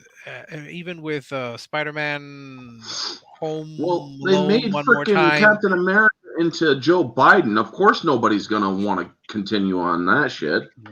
But I mean, once that series ended, once the Infinity Saga ended, people I think just tuned out, and then it got worse because they were insisting that you had to watch the TV shows to try to follow the plot of the movies, and nobody, well, very few people. I think maybe there's one person that Jacob and I know who would be very much invested in following all of that. And keep in mind, just real quick, this is a movie that expects you to watch 2 Disney Plus shows before watching this movie. You have to watch WandaVision and Miss Marvel to understand what's going on in this movie. Yeah, something I'm not going to do. Dick. Fuck out of here. You have to watch Secret Invasion, WandaVision, and Miss Marvel. Those are the 3. You have to be tortured, basically. Yep. And in the game too, because that was the last time we actually saw Brie Larson's character. I just don't hear anyone do you know anyone in your friend group or family that's like really excited for the next Marvel thing? It never comes up in conversations anymore. No, it has no cultural power anymore.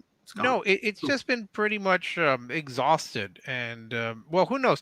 Unless Harry Styles pops up in this one as well, maybe that'll get people excited. But my cat's not excited for it, as you can hear. No, it's exhausted, and I'm sure if this movie does not open at number 1, then I think every Marvel movie has opened at number 1. But if this movie does not, if it's the first one that actually not open, expect there to be racism and sexism blamed exclusively for this. Mm-hmm. It's funny because I'm sorry I'm jumping in so much in this one. No. The thought that immediately came to me though when I saw that was the subject tonight was back to a Reddit comic forum in 2012 when they decided to shift the character Miss Marvel to Captain Marvel, and among the people who were allowed to have, because this is 2012, right? So there was still, you were allowed to have pushback some back then, and one of the points people made, and it's just amazing how prescient was like. One of the problems they're making here, 2 of them, is one, she might not be, she's popular enough, but is she popular enough to carry a franchise? And 2, people do not care for the energy swirling powers. And that's kind of where they're at. And the clip that they keep showing for all these, the footage for the show is the little battle scene where they're shooting little energy bolts at each other. And that just does nothing for people. It just never has. It hasn't worked in the comics, and to see it not work now, it's like, wow, that rando that I met on Reddit 11 years ago, they totally nailed it. Yep. I enjoy watching anime where people blow up planets like it's nothing. I mean, it is hilarious because it's like you're basically Miss Marvel and Captain Marvel since the change. Neither their comics have sold in any substantial, meaningful way. Both their comic book lines have been relaunched multiple times now. You actually thought that combining these 2 worthless characters that no one wants to even read about, let alone watch, you think that that's a good idea? Like, how fucking stupid can you be? But you also have the bonus of Rambeau. You do have the bonus of Captain Rambeau to throw in there, and I'm sure that'll bring in more audiences. She doesn't even have a consistent comic book. Moving on. They haven't. Monica Rambeau used to be an A-star character in the late 80s, and then they did nothing with her. But once they graduated, basically, the character of Miss Marvel to be a white gal again, they dropped Rambeau, and she only, showed up now and then. So, I mean, she was relevant. You made this movie in 89, but Captain Marvel was freaking voted worse than its own, or than its porn parody by Axel Braun. Yeah, it's not just great. So you guys know, people thought a porn parody was better than an MCU film. The girl who plays what's her name, Miss Marvel in the series, she's probably the most bangable out of the 3 by default. That's just how bad that Brie Larson is as a person. Like, she's just absolutely how old is this conversation is going to a very weird. She's 20. Calm down. You know what's Okay, curious I is was that about to say, man, but even then, I wouldn't touch that kid. well, She what's curious is still that looks like a child, damn it. I don't care if she's Yeah. 21. It's like I don't, dude. No, all right, all right. I'll that's just say that immediate ED. if the way I understand it, and I'm not well versed in comic book or MCU lore, I understood that Captain Marvel was supposed to be the most powerful being in this whole world. Yeah, that was until they realized nobody liked Brie Larson. And then they immediately jumped off of that. So, but I mean, just the trailers already suggest that it's supposed to be wacky and silly because they're constantly jumping from one scenario to another. And apparently, she there's a K-pop planet where everyone's gonna be singing Bollywood songs in the movie. jeez. So that doesn't. But that makes no sense. That makes The no sense. K-pop K-pop is Bollywood not going to planet? sing. Take me there. No, Yeah. but K-pop. What's K-pop and Bollywood are two different things. But you know, Do you think that they know that? no, but at least and maybe this way we'll be able to. You know what they could do in this K-pop world? They could insert that song from Joyride, and then we could have like a remix of it, and we could see that again. I'm sure that would. Yeah, exactly. And then Yeah. Secret Invasion made this Miller Clark character. Now she's like the most OP person in the entire universe because she has everyone's powers now. The Secret Well- Invasion thing she's like Cypher. will just as a comic book reader that drives me up a wall because Secret Invasion is like one of the premier event comics. Like Yeah. in the canon of Marvel Comics, the major event Secret Invasion is near the top. It was because it was really clever because it allowed you to kind of like put a little spy element, espionage element to it that you could play with the characters about motivations. Is it villainous, hero? It was before they did Civil War, but it's kind of they did it better. That's like a premier event thing. That's a phase unto itself. And they're just like, no, we're gonna send it to the Disney Plus show. Heck with it. We're not even gonna keep the plot. We'll just keep the name.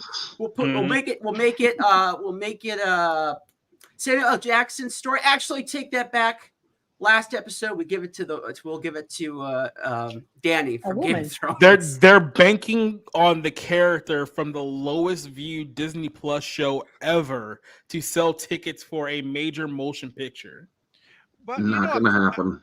But I'm thinking maybe it is counter programming because you've got the very serious, perhaps too serious Dune Part 2. And then you've got the serious, perhaps too serious Hunger Games prequel. So between those two, you've got this wacky and funny film. So you don't have to see all the plotting on Arrakis, and you don't have to see how the Hunger Games developed into this this monstrous act. You could have this wacky, silly story with a cat and Miss Marvel and the Marvels dancing to hip hop Hollywood style. I mean, here's the thing, Gangnam folks. Style. Make it really relevant to 2023. Bring back Gangnam Style. Didn't they do that with the Star Trek Klingon thing? Oh, the one that our friend, nothing against Sarah, but the one that Sarah keeps defending as this great thing, the musical, right? The musical episode of Star Trek. Klingon style? Isn't Klingon that a style. thing? Well, Okay, well, anyway. I think they just use the words wacky and silly to make it like a kid's movie so they can say, this is a kid's movie. This is for kids because Miss Marvel is a kid. So if you think this is supposed to be some grand piece of artwork and it's a kid's movie, you're just being silly. If anything, they're Well, saying so lower are your Treks, but- expectations. Yeah, it's a lower your expectations because this is a movie about space wizards for children.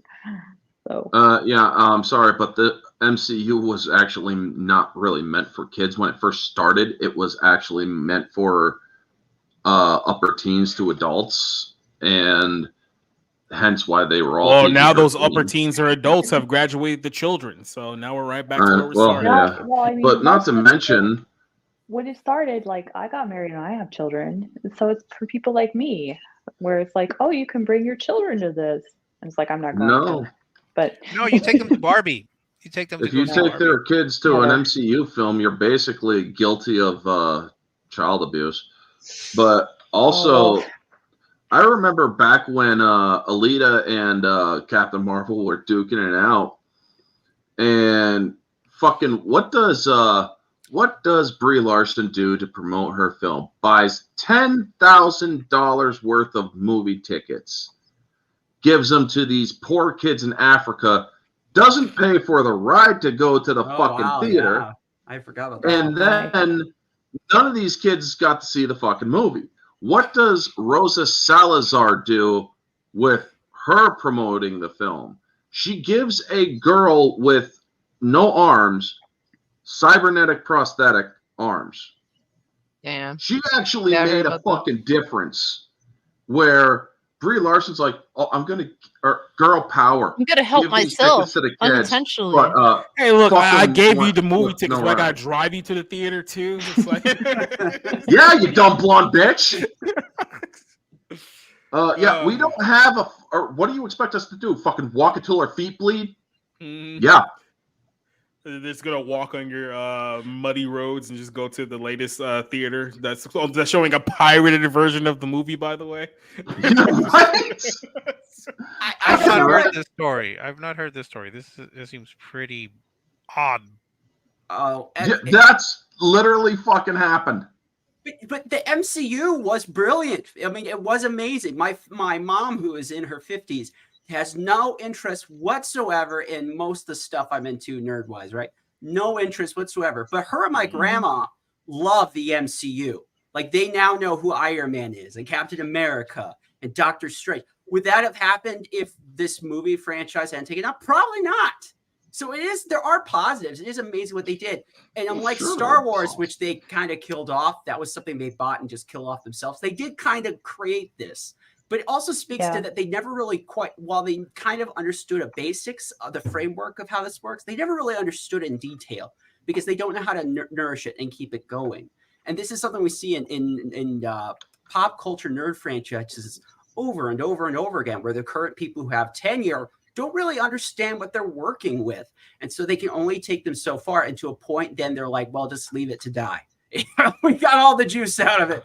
Let it go. And I think that's the stage we're at with the MCU. So I don't think we're going to see a Phase 5. If we do, it's going to be that's it. It's done. I'm sorry, Peter. They've had they have the Kang Dynasty scheduled in 2039 or something like that. So we're going to have to get it. Things like that. They say things like that, but it's Disney. I mean, who trusts Disney to like a release schedule? Look at all the stuff they canceled for Star Wars. So yeah, because they realized, oh shit, people don't like our shit anymore. Well, any final thoughts? Any final thoughts on the Marvels here before we move on to our closer? I talked too much this one. Sorry, I just that's uninvited guest Pete. We need more. Hey, he's the life of your party right now. Yes, so. We need more of the wit and wisdom of Peter.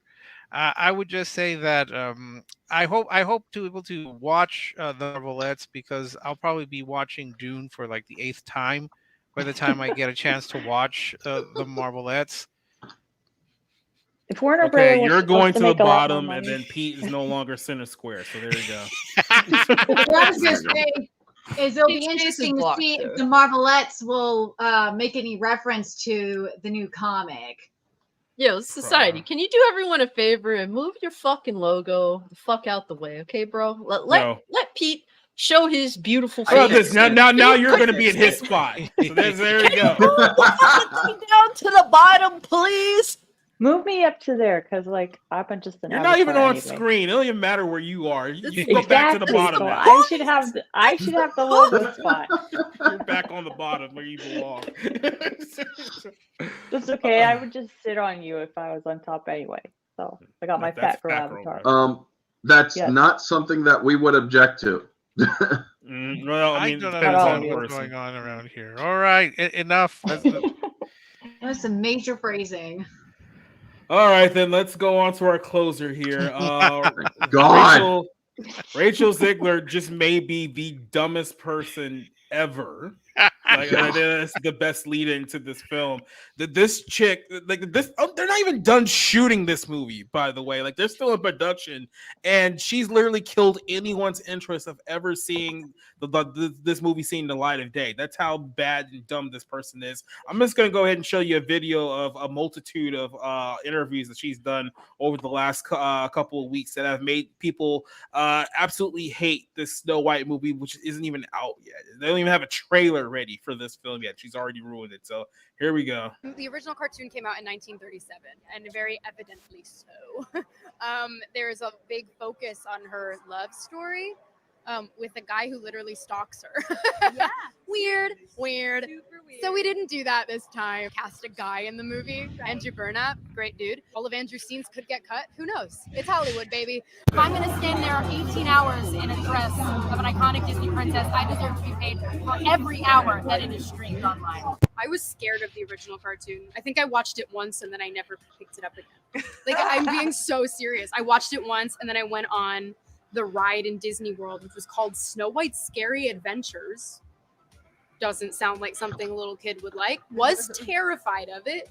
Never revisited Snow White again. So I watched it for the first time in probably 16, 17 years when I was doing this film. It's no longer 1937, and we absolutely wrote a Snow White that is not going to be saved by the prince. She's not going to be saved by the prince, and she's not going to be dreaming about true love. She's dreaming about becoming the leader she knows she can be, and the leader that her late father told her that she could be if she was fearless, fair, brave, and true. Reality is that the cartoon was made 85 years ago. It's extremely dated when it comes to the ideas of women being in roles of power and what a woman is fit for in the world. And so when we came to reimagining the actual role, Snow White has to learn a lot of lessons about coming into her own power before she can come into power over a kingdom. She's not going to be saved by the prince, and she's the proactive one, and she's the one who set the terms, is what makes it so relevant to where we are today.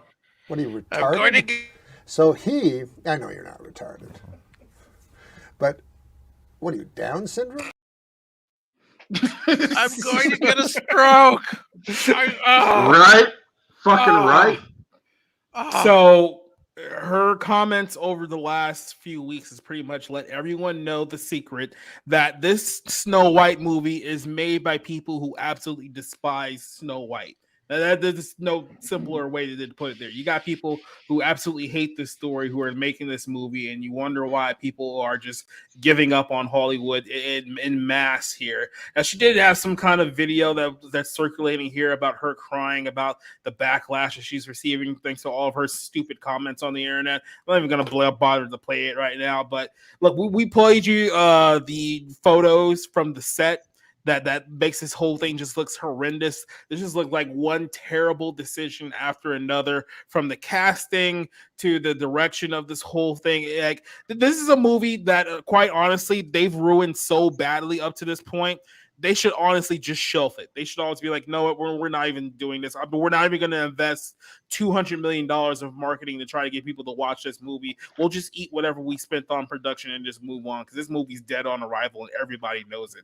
I don't even know who wants to take this. Pete, I'll start with you since you're the mouthy one here tonight.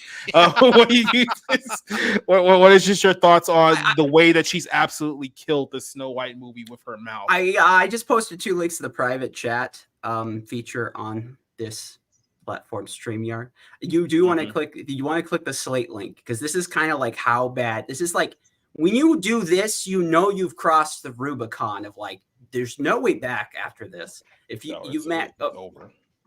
Yeah, I can just read the headline there if you want. No, not that one. That one is funny. That's a meme. The one of Oh yeah, this one right here. Pop this over. Yeah.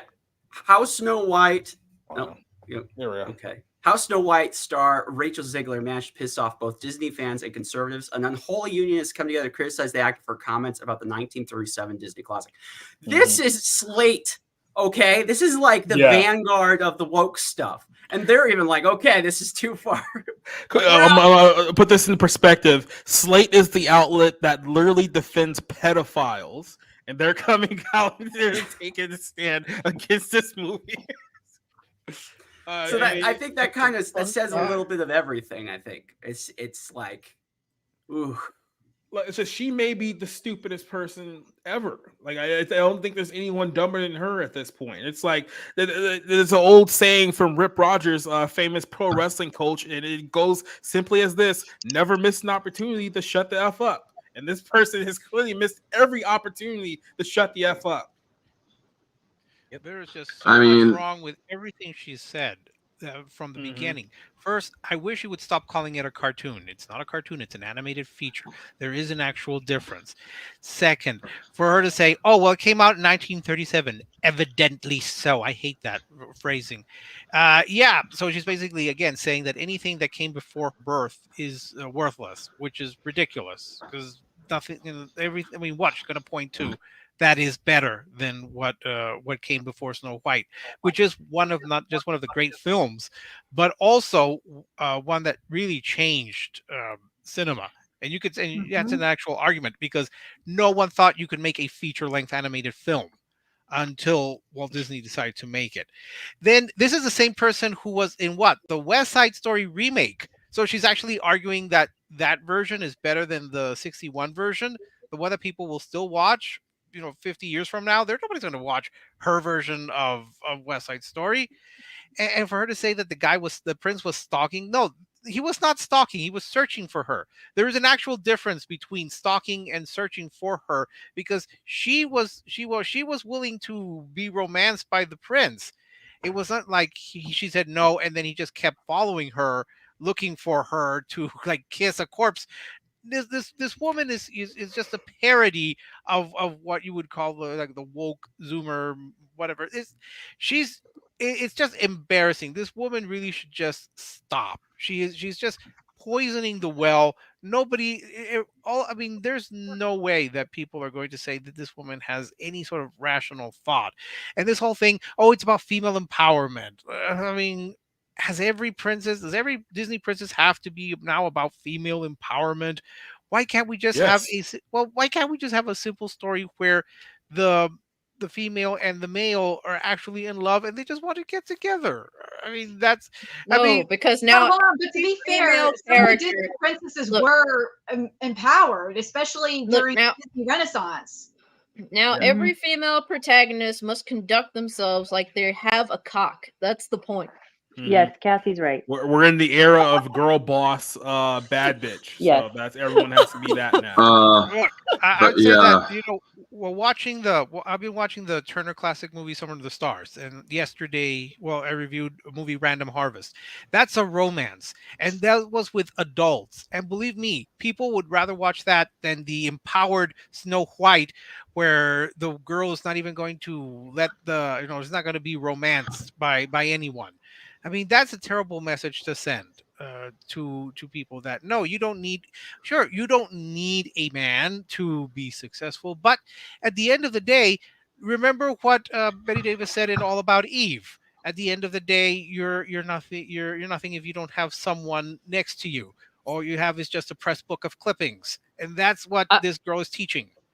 I wish someone would ask her, how does it feel that a Russian girl played a better Puerto Rican than she did? The way I see it is Rachel Zegler is first off a dumb fucking idiot. Secondly, by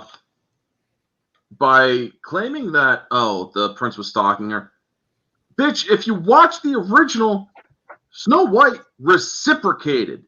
Maybe she actually liked that she was getting attention because, it was a big fucking castle and shit. Not much attention from suitors. So, yeah, there's that.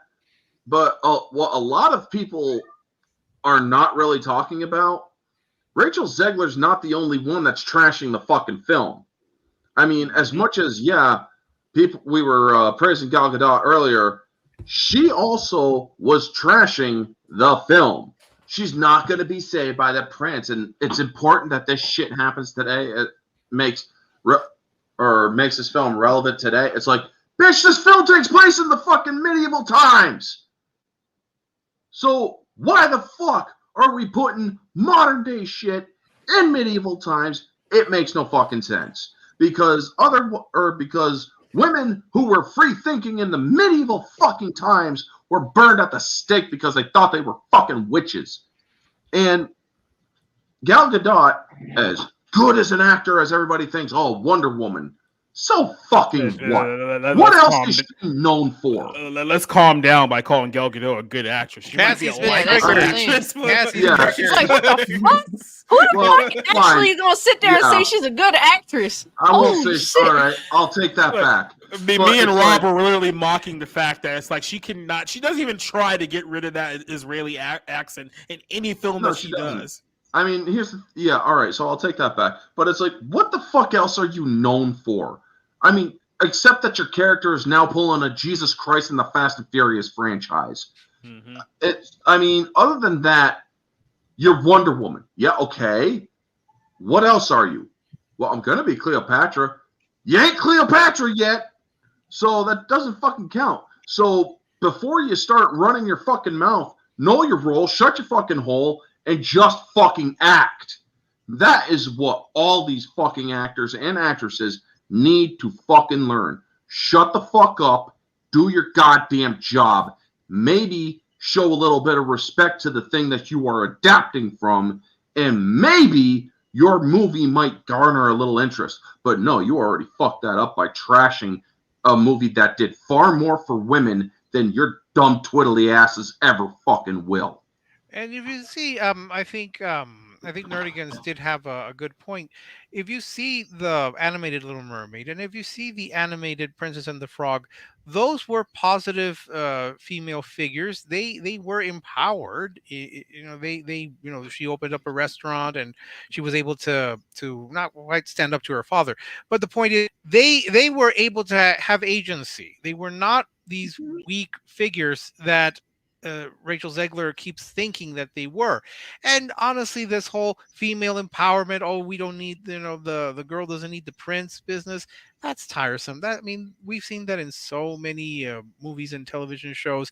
And are these women any happier? I mean, again, Rachel, go watch All About Eve and you'll see how important it is to have a relationship with someone that you love, because at the end of the day, you don't want your life to just be a book of clippings. I mean, you know what Rachel has given me? There's this meme where you have this fat ugly feminist and she is like lecturing about like female characters, and then at the same time you put like a gay ship up there and they are just like huffing and puffing. They are just hot over it. That's what Rachel Zegler is. She's one of those people that are they're called fujoshis. She's one of those people. If it was a gay romance trust, she would be all over it. I do want to put over JEC here with this one comment, because just adding that one word turns it from a threat to a sad statement of reality. It's actually just perfect. Oh man, Cider, we were actually talking about this earlier when we were reminiscing about Zoog Disney, that like late 2000s, late 90s, early 2000s era of the Disney Channel, and how we really don't want them to remake any of that stuff because they would just absolutely kill it. Here you have one of the most beloved Disney princesses characters of all time, and it seems like everyone who's associated with this project just has nothing but absolute contempt for it, and people are getting mad at Rachel for killing this movie, but let's be honest, she's basically saying what everyone behind the scenes is feeling out loud, essentially, about this whole project. This whole thing is like, why is it got to be about the prince? Why is it got to be about love? Why is it got to be about this? Because that's the story that people love. If you don't want to tell that story, don't do a Snow White movie. And it's not even that on some level. Like, so it's a fairy tale, and fairy tales speak to the universal virtues. Okay, the virtue of Snow White is in her hope. I mean, this is a lady that she's lost her father, she's lost her mother. Her stepmother, who is supposed to be someone that will support her and take care of her, has forced her to be a servant in her own house. She has very little, like, you don't see her with anybody else in the movie, like, that's a friend, and even if she is this beautiful person, she doesn't have a lot of people that will come up and support her and stuff. I mean, the huntsman kind of like letting her go free is nice, but he doesn't stay with her to protect her in the woods or anything. So there's this idea of like her virtue is the virtue of hope. She's dreaming of her true love to come and rescue her. And in the meantime, she doesn't sit there and wallow in her misery. She bargains with the dwarfs to find like a place to stay and to put like the skills that she has, limited as they are to house cleaning. And, she even says, like she's singing, like she doesn't like the housework, but she does it because that's what, it's part of her bargain. And that's something that she can do instead of just wasting her life away doing, just worrying. And she does pray, and she does, like take care of the dwarves and establish herself as a woman by taking care of these like quote unquote children turned little men, and it's a way for her to grow up while, and like I said, she practices the virtue of hope. She's lonely, she's alone, and she's doing what she can to survive until she can make her dreams come true. That is a universal thing. And they're just kind of, pooping all over it. Yeah, I mean, she Even does work. Cinderella, actually, if you think about it, Cinderella's doing the same thing. And she doesn't meet the prince until the ball. She does. Yeah. She does keep. She earns her keep. She works. She's not just laying around. She actually cooks and cleans, and so she puts in the work. That's what Cinderella pisses off has a these lot of entitled similarities to Zoomers. They don't want to work. I do want to just point out, just really quick, that I did address that question to Cider. Then you guys just jumped all over him. So just want to I can point it out. Man. I'm saying like the virtue of Snow White is hope, okay? And you don't have a lot of hope in a culture that's surrounded by all this nihilism and this kind of like self-implosion and self-destruction and deconstructionism. So. No, I was just gonna say, like I mentioned in the DM group, that I was thinking about like the famous Jet Jackson, that show from the late '90s, early 2000s, and I was thinking, like, man, that's like a home run for all this DEI stuff that Disney wants to do. Like, black kid, country town, dad's black sheriff, doesn't fit in because he's famous, not because he's black. Has a white best friend. There's a weird thing about keeping his hand tucked in and his shirt pulled up on one side. Would-be girlfriend, then he's got like a hot co-star that's a little too old for him, but he's like, I pick my shot. It's perfect. That's a slam dunk for what Disney wants to do. And I was thinking like Up and Away, like that's an inner city black family. That's like dad's a doctor, mom's a TV host, they're both superheroes. Then you got Sky High, where like most of the characters that did anything were women in the story, good or bad. Even the villainess is the big bad. And it's like, why isn't Disney doing this? And Jacob pointed out to me, it's family oriented. And I was like, that's why. Yeah. Yep. All of those shows and movies you just mentioned are all pro family. Yep. Mother, because the father, famous Jet Jackson, I was thinking about it because I was like, no, that one is. That's all about Jet being famous. Like, no, the parents are divorced. Neither one of them gets remarried, though. And toward the end of the series, it looked like they were going to get back together, but then it got canceled. But it was like, so I was like, son of a bitch, he's right. But that's where we're at, is that like they're taking this because like Snow White doesn't have any like parental apparatus in this. So there's like plenty of, and then again, like they're not even telling Snow White's story. If you listen to them explain this, Gal Gadot and Rachel Zegler there, if they explain it, they tell you it's not it. It's Robin Hood with women. That's what it is. And not only that, they also fucking spoil a lot of the film while promoting it. Oh, the print, or this What's is what there to we're gonna spoil? do. This is exactly. But not only that, there is an importance about a man and woman dynamic when it comes to a couple. You have the man who teaches the children the more grittier aspects of life. You have the woman who teaches the child the wisdom and the compassion to care or in caring for things as well. That creates a balanced individual. By having a twat like Zeg or like Snow Brown, all you have is a fucking dumbass woman who's going to be like, you don't need no man. You're a fucking butch ass woman. You're going to be a lesbian, and you're going to show those idiots what's what. What's interesting is, go ahead. No, I'm done. Nobody's really mentioned the fact that she basically says that the male lead in this movie could be cut entirely from the Yeah, movie. that too. It's Hollywood, baby. Bitch, go back to 80s Hollywood. See if you could fucking survive. I wonder, and maybe this is more a point. This is probably something CJ would be more interested in taking up. But I wonder how much of this is also an economy thing and a gratitude thing. I think because I think this kind of stuff where you hated the thing and you could say why it was awful and bad and everyone should hate it in the world. I think that was cool when the economy was doing okay. But I think in the recession that we're in, with people, not sure if they have work, having this young, good-looking 20-something complain about, oh, you poor thing, you're going to be a millionaire. Oh, Right. just to have them just take a dump on Snow White. It's like, it's Snow White. Like, there's hardly anything less than offensive. I just don't think it plays well. I think maybe that's part of what's changed is the people at home who read this stuff, who see those clips, they're not in the same place they were 3 years ago, 4 years ago, 5 years ago. Let's listen. Then doesn't play well necessarily now.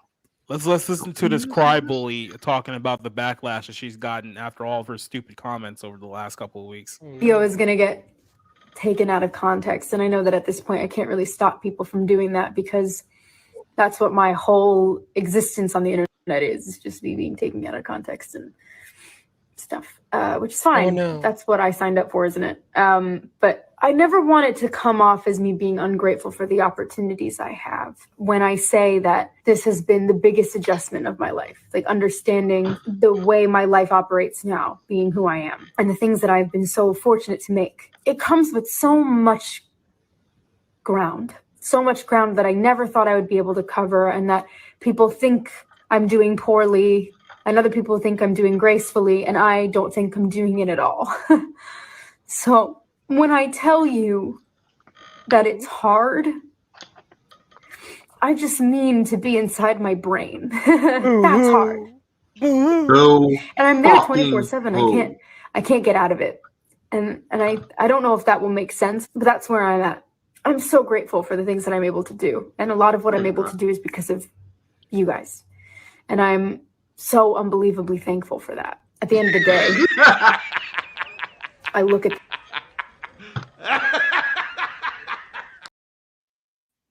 Yeah. So everything feel bad She for her. should have stopped it like right there. That's all she should have talked about. She just had to keep going. No. This whole thing that it's taken out of context. No, it's not taken out of context. You were saying that this movie was from 1937, so it's not any good. No, you're saying that the prince was a stalker, and you even that super weird. Hard not to take that out of context. Yeah, that was not taken out of context. Oh, well, maybe we'll cut this actor, this guy's whole role out of the film because that's Hollywood, baby. No, that's not taking it out of context. You need to accept responsibility for what you say. You could say, "Oh, I was just trying to be woke, or I was trying to sound sound progressive, and it just kind of didn't work. But I need to study a little more." But no, I don't like beating up on people, and I don't want to beat up on someone who probably could be old enough to be my daughter. But no, she's not taken out of context. She knew what she was saying. She thought she was sounding very clever and smart and very empowering to women. The only thing that you've done is made it much more difficult to promote this movie, as if those dwarves that are taller than I am and taller than Cider is, that that's going to be hard for You us just to threw accept. Cider under the bus for no reason. 5'7". Cider and I are the same height. That's how I know I can. Yeah. That's why we're simpatico. Yeah, you're not slick. Well, you want to know the worst thing about all this is you're gonna have fucking people rage watching this or rage watching the movie. And here's the thing: this is something that I wish even all the bigger fucking channels, Geeks and Gamers, fucking Erotic, all of them, don't fucking watch this movie. Fucking go or freaking put your money where your mouth is and skip this one. We've given it enough bad fucking press with with them just simply opening their mouths and us reporting on it. You guys have fucking hundreds of thousands, if not millions of fucking subscribers.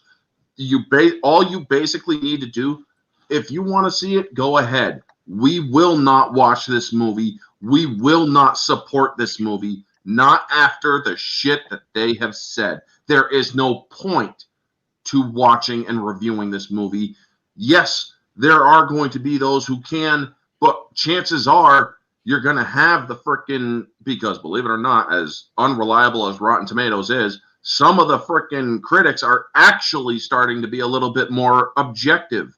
And you also do have the people who still use Rotten Tomatoes in the audience. They'll tear the movie apart as well. But for the fucking love of God, this is one movie you will not have to rage watch and give a review for. Hey, everybody, just buy my book instead, okay?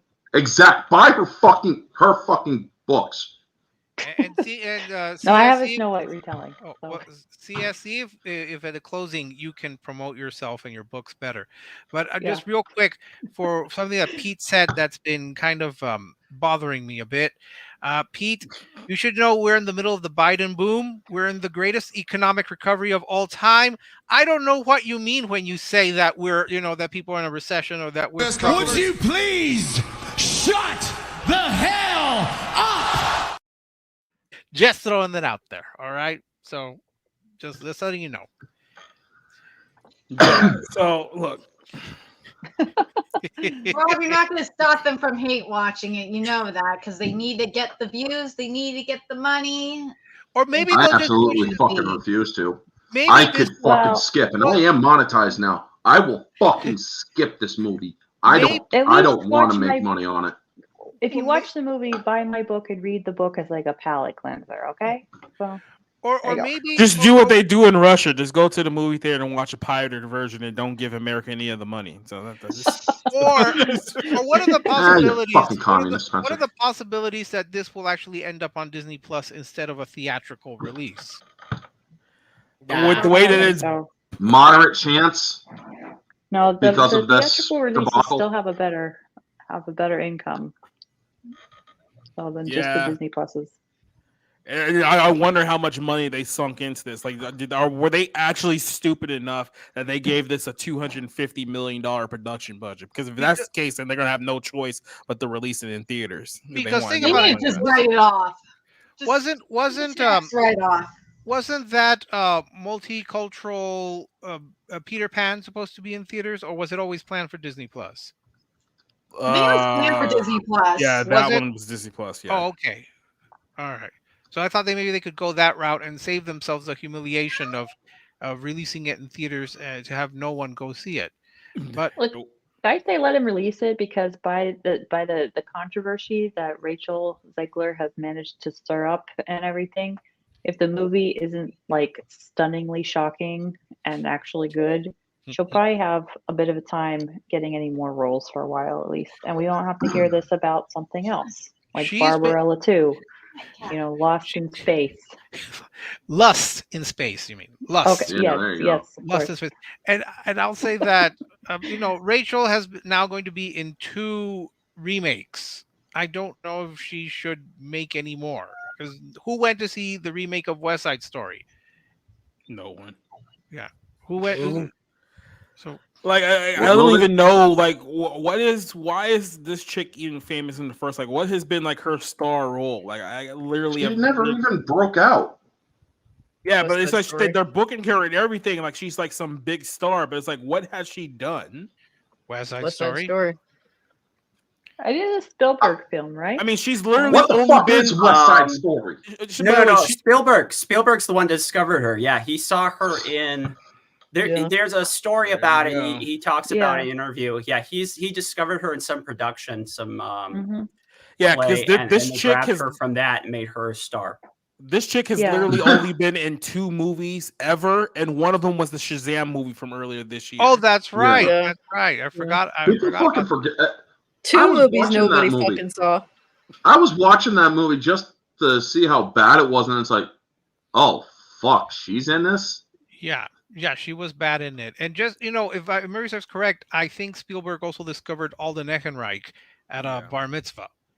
Oh, and to make matters worse, she's also starring in the Hunger Games prequel that's coming out later this year as well. So, But it's So not going to glad be I a large retooled part. my channel. So It's glad I retooled it. I'm sure it's not a large part. no, she's the co-lead in the film. So, Oh God, I had that partially wrong. She was a wedding singer. She was a part-time wedding singer. That's how she was discovered. Well, she sucks at singing, so I don't remember her. I don't remember her with Adam Sandler. exactly. Drew Not the Barrymore's film DVD wedding. Oh, Not the film, the wedding singer. I thought she was alive. Oh, the literal wedding. A literal wedding singer. Yeah, she's a literal wedding singer. I was like, I don't remember her. Was she That's like on the plane with fucking- Billy Joel? That's fucking Billy rich. Joel. She's a wedding. She was a wedding singer, and she's fucking trashing a movie about freaking traditional relationships. Haven't What? you seen the wedding planner from her previous chat? job. I mean, that's like par for the course. So Yeah. I'm convinced she has Wow. PTSD from her previous employment. She's gonna have PTSD after this one. Well, and Very look, well, it sounds like she already Spielberg- does from her video. Spielberg is like 1 for 2 in discovering people at parties because Alden Ehrenreich has done pretty well even after he failed as Han Solo. He's made a comeback. I don't think Rachel Zegler will It be in should that. it should be legally required for these actresses and actors to actually watch 30 Tractors. Oh, is that where no, they do that what, mean tweets? Isn't that the Jimmy Kimmel bit? Isn't that what they do? Yeah, I guess, but no, they need to actually watch people like us discussing this shit because they need that fucking dose of reality. Oh, kind of like when a slave rode along the Roman emperor and just kept whispering, "You are only a man. You are only a man." Correct? Something like that. In that Pretty vein. much. Yeah. oh yeah, but this whole thing's going down in flames, and Disney's on such a losing streak right now. Stuff like this doesn't help them, but I mean, this is their own fault because it's the agenda that they committed themselves to, and it's leading to the complete downfall of their empire. And all I have to say is, ha ha ha ha ha. Yeah, and that's the thing. I think people sense that this movie is going to be agenda driven and it's going to be a lecture. So I mean, she literally told you exactly what it's going to be. So yeah, I don't know if this is going to attract people, and they're going to take their little children, the little girls dressed up like Snow White, and say, "Oh yeah, look, there's not going to be a prince." Do you think they're going to try to reel people in like they reeled them in with Barbie? It's like, hey, I remember Snow White as a kid. Let me go take my girls to go see it. Then a bunch of people just dress as Snow White. No, they can't. If they were a little kid in 1937, they would be like pushing in their 90s at this point. So I don't know if they'll want to watch. I will say this, okay? So like my daughter's favorite Disney princess is Aurora. Okay. And I have come to appreciate that movie so much. So they ruined that one too. well, they did. But I mean, like for that one, like I was saying earlier, like the virtue that like Aurora shows is duty. Mm-hmm. It's like duty to her parents and the fairies who raised her. Is that she goes and she does what she like they tell her to, even though she's bound to do as the princess, even though that she doesn't want to, and she's in love with the prince, but she doesn't think he's the prince and stuff. So it's a nice film, and I like the sword of truth and the shield of virtue and killing the dragon and stuff. So it's got good stuff for everybody. And it's slightly, and the animation is slightly different from from a more traditional Disney one. And Maleficent, it really is a great villain in that movie. Yes, it's incredible, and this is, I think, Rick mentioned the last time Snow White came up about how it being Hitler's favorite movie. And you take it back to this. I don't remember saying that. I never said it was. No, I never said it was Hitler's favorite movie. What the fuck? I'm pretty sure. You know, Rick, your political career is already in the toilet. What the fuck did I? Okay. I was just saying it was a big thing at the time. Okay, What? Even, the most evil man on the. Is this true? My point, I was trying. No. Is I it true that stumbled Hitler over. actually liked Snow White? Yeah, it was his favorite film. He had to watch all the time. It was like Stalin with what was that one Western he made them watch over and over again? What the fuck? Yeah, he loved it. He owned a private copy. Oh my god. all we need to do is just What did he slip do that with to the that private fucking copy? SJWs, and this movie's absolutely fucking graveyard 6 feet under before it's released. All you have to do is do an actual literal Nazi Snow White movie and do that unironically. And you have like Did Hitler have Ava Braun run around and sing "Someday My Prince Will Come"? We're gonna get Sydney Sweeney to be the Nazi Snow White. She's gonna wear a red armband. I give up. My point was, this is the premiere film. Rick did say this part, and it happened to this one, so I could prove it. But this was like the premiere Disney film. I mean, he was already of a very popular talent and did amazing things, but this is the next level. This has cemented him as the king of animation when he was alive. Like, this is a huge deal. And to think that we are now in talks that Disney might be sold to another company or split up and sold to different companies at the same time that this is Happy Snow White. There's something more true than real life in that. That it's like the very moment that they're going to denigrate what made Walt Disney and therefore everything else that came after Disneyland, Disney World, all the great films and on. At the same time they're now going to denigrate is the same time that Disney, the company, is in the very dumps. There's something, I don't know. It's poetic, something artful, but it's quite an area that we're in right now. God does I don't know. have a One of sense those of humor. Disney YouTube channels in a decade or two from now are gonna write wonderful essays about it. But I find that very interesting. Well, I will say that yes, it was a turning point because nobody thought that you could make a full-length animated film. They thought they would just make these short films, and the industry dismissed Disney. They said he was going to fail, but Disney said when he had the premiere, he said that if he could get Clark Gable and Carol Lombard to watch this movie and to cry when Snow White is laid out, he knew he would be a hit. What happened when they went to the premiere? Clark Gable was sobbing when Snow White is laid out there, and everyone thinks that she's dead because you got that involved in the story.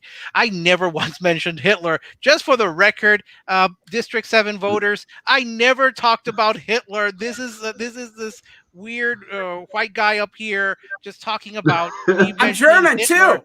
I do have German ancestry. Yeah, I was born in Germany, so. I think I got I thought you were here Polish, of the upcoming Snow White movie. It's set in 1937. Oh my god! They're really playing up to the time period that this film was done in. So I think it's a pretty impressive visual. The dwarves look a little different. Yeah. Fucking god! I know. Oh my fucking god! Hitler loved it so much he got Leni Riefenstahl to try to do a remake, a live action remake. Oh my fucking god! I don't know where you got this idea. Where's the live action remake? Why would you fucking put that shit? No White Hitler. Quite a good. Was this Hitler's dream remake that Disney's making now? Wall Street Journal has an article about it. Well, wait, Cider, what'd you say? Network, Cartoon Research. Yeah, lots and lots of people have articles about. He was obsessed. Is this Hitler's script that they're doing now?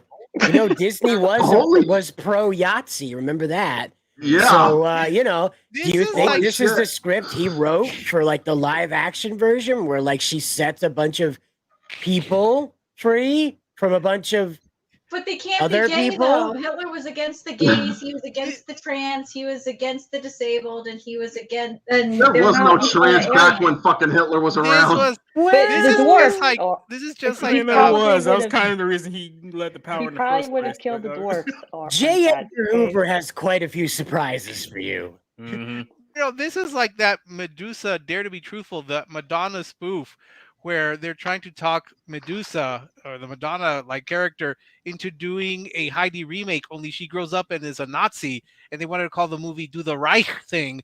So, Pete, I love you, but where do you get the idea that I talk about Hitler?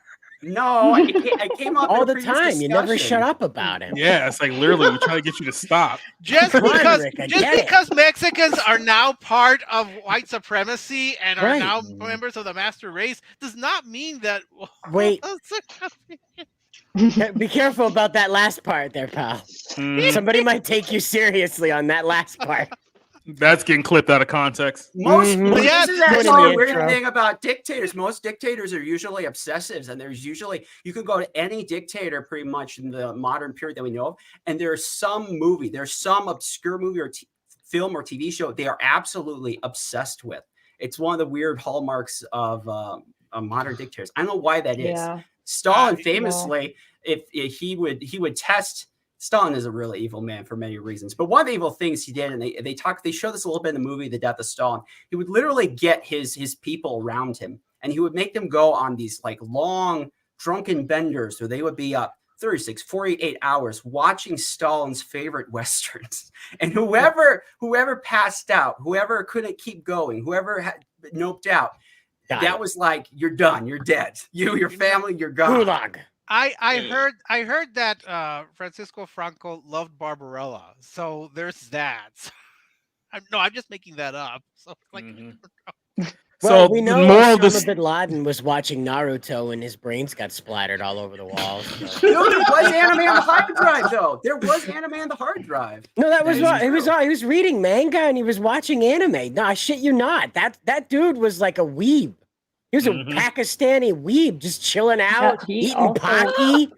They came in there like, "What's up, weebo?"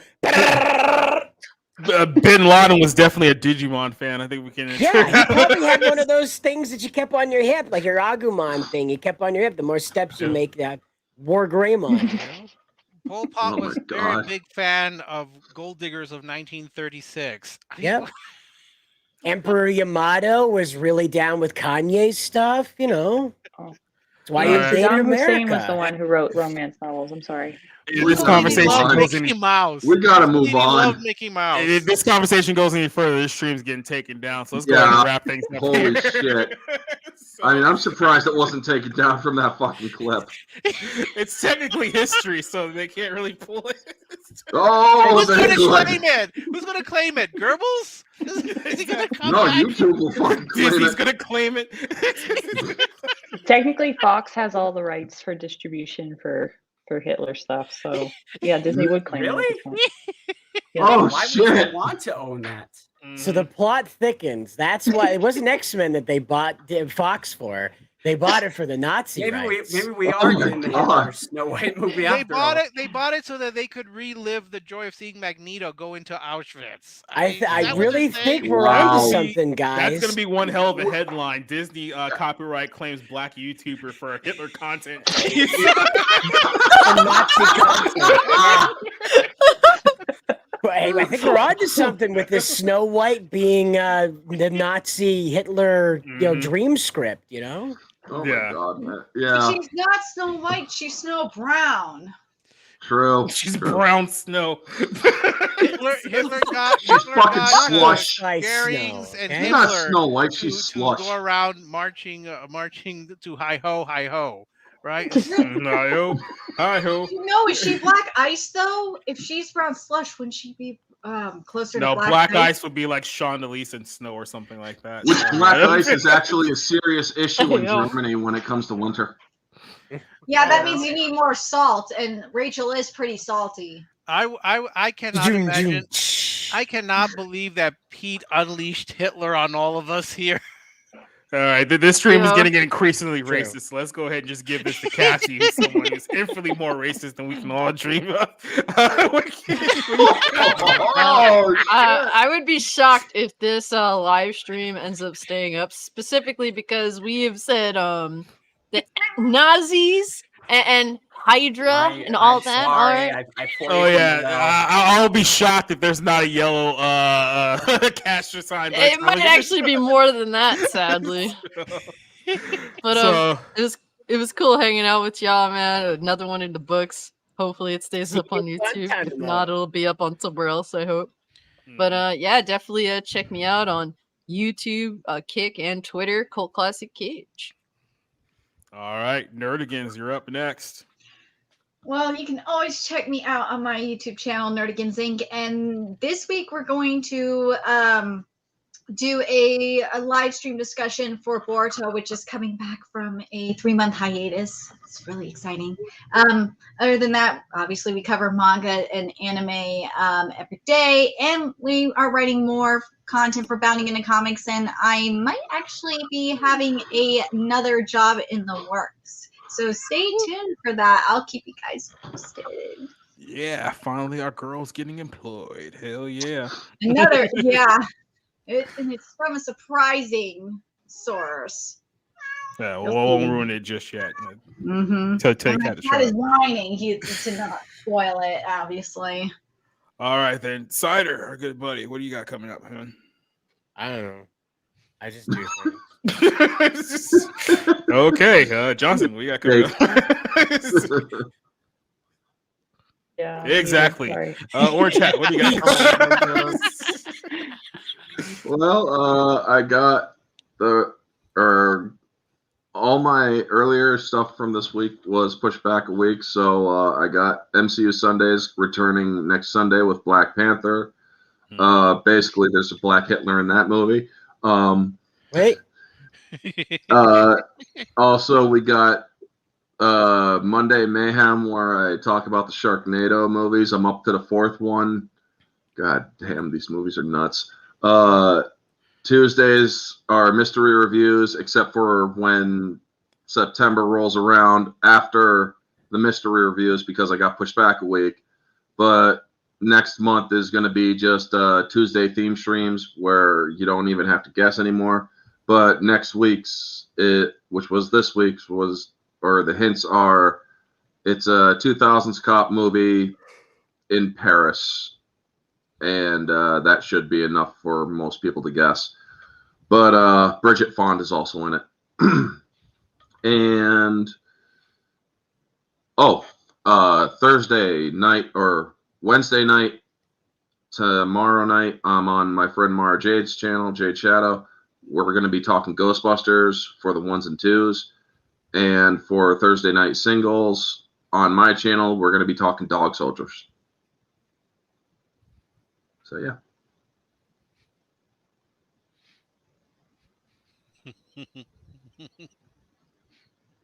Are you going to speak or are you just going to stand there? Like, Pete, you're on. Pete, Oh, talk. I did not know. Sorry. Speaking of dictator, I got lost reading about Kim Jong-un, who is officially the most obsessed dictator. Okay, Rick, what do you got coming up?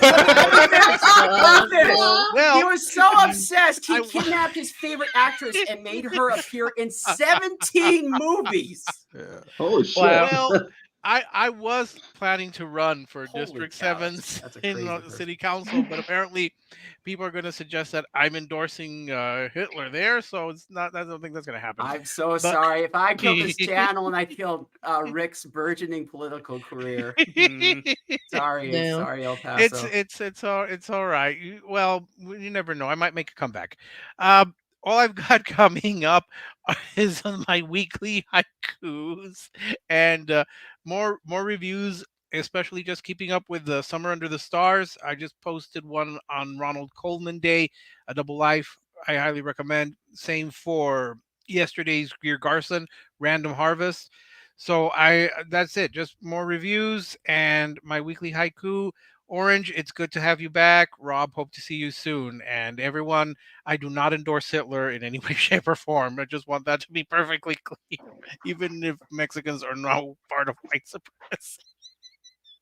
What a world.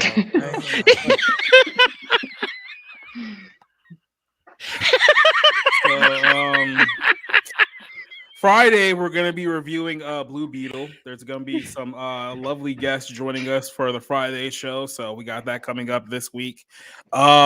This coming Monday, we're going to be doing part 2 of our Islam series. If you didn't watch our show last night, there was a lot of spicy information thrown out there about the identity of possibly the biblical Antichrist and false prophet. And then we'll talk about the Dajjal this coming Monday. So yeah, we're starting to get into the trenches of some of the conversations on our Monday night show. So go tune in for that. And then episode 62, the Barroom Podcast, we'll be back here next week. So I know Pete and Johnson didn't have a chance to say anything thing, and they're not going to get an opportunity here. But go watch them on their YouTube channels, and they got books and other stuff and stuff like that. I keep dragging stuff.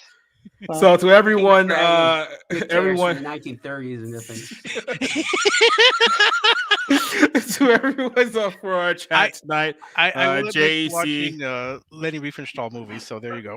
No one cares. The JC, Neil Zoic, Duke Nukem, Leslie Tarkin, Kate, Alex versus Evil. Who else we got here? Doba Fett, shout out to you. DK joining us again. Volume Dealer, Tactus Jones joining us for another night. Eddie Ice Productions. So many other people. Rooftop Korean, Rich Swag Lord joining us here tonight. For everyone who joined us on the show, thank you for joining us for another episode of the Barroom Podcast. We'll be back next week with more relevant stories from the world of entertainment. So now we're going to go ahead, hit our outro, and get on out of here. Good night, everyone. Wave to the crowd. See you next week. It's over. Go home. Get the hell out! Get out! Get out! Get out! Okay. Get out! Get out! You get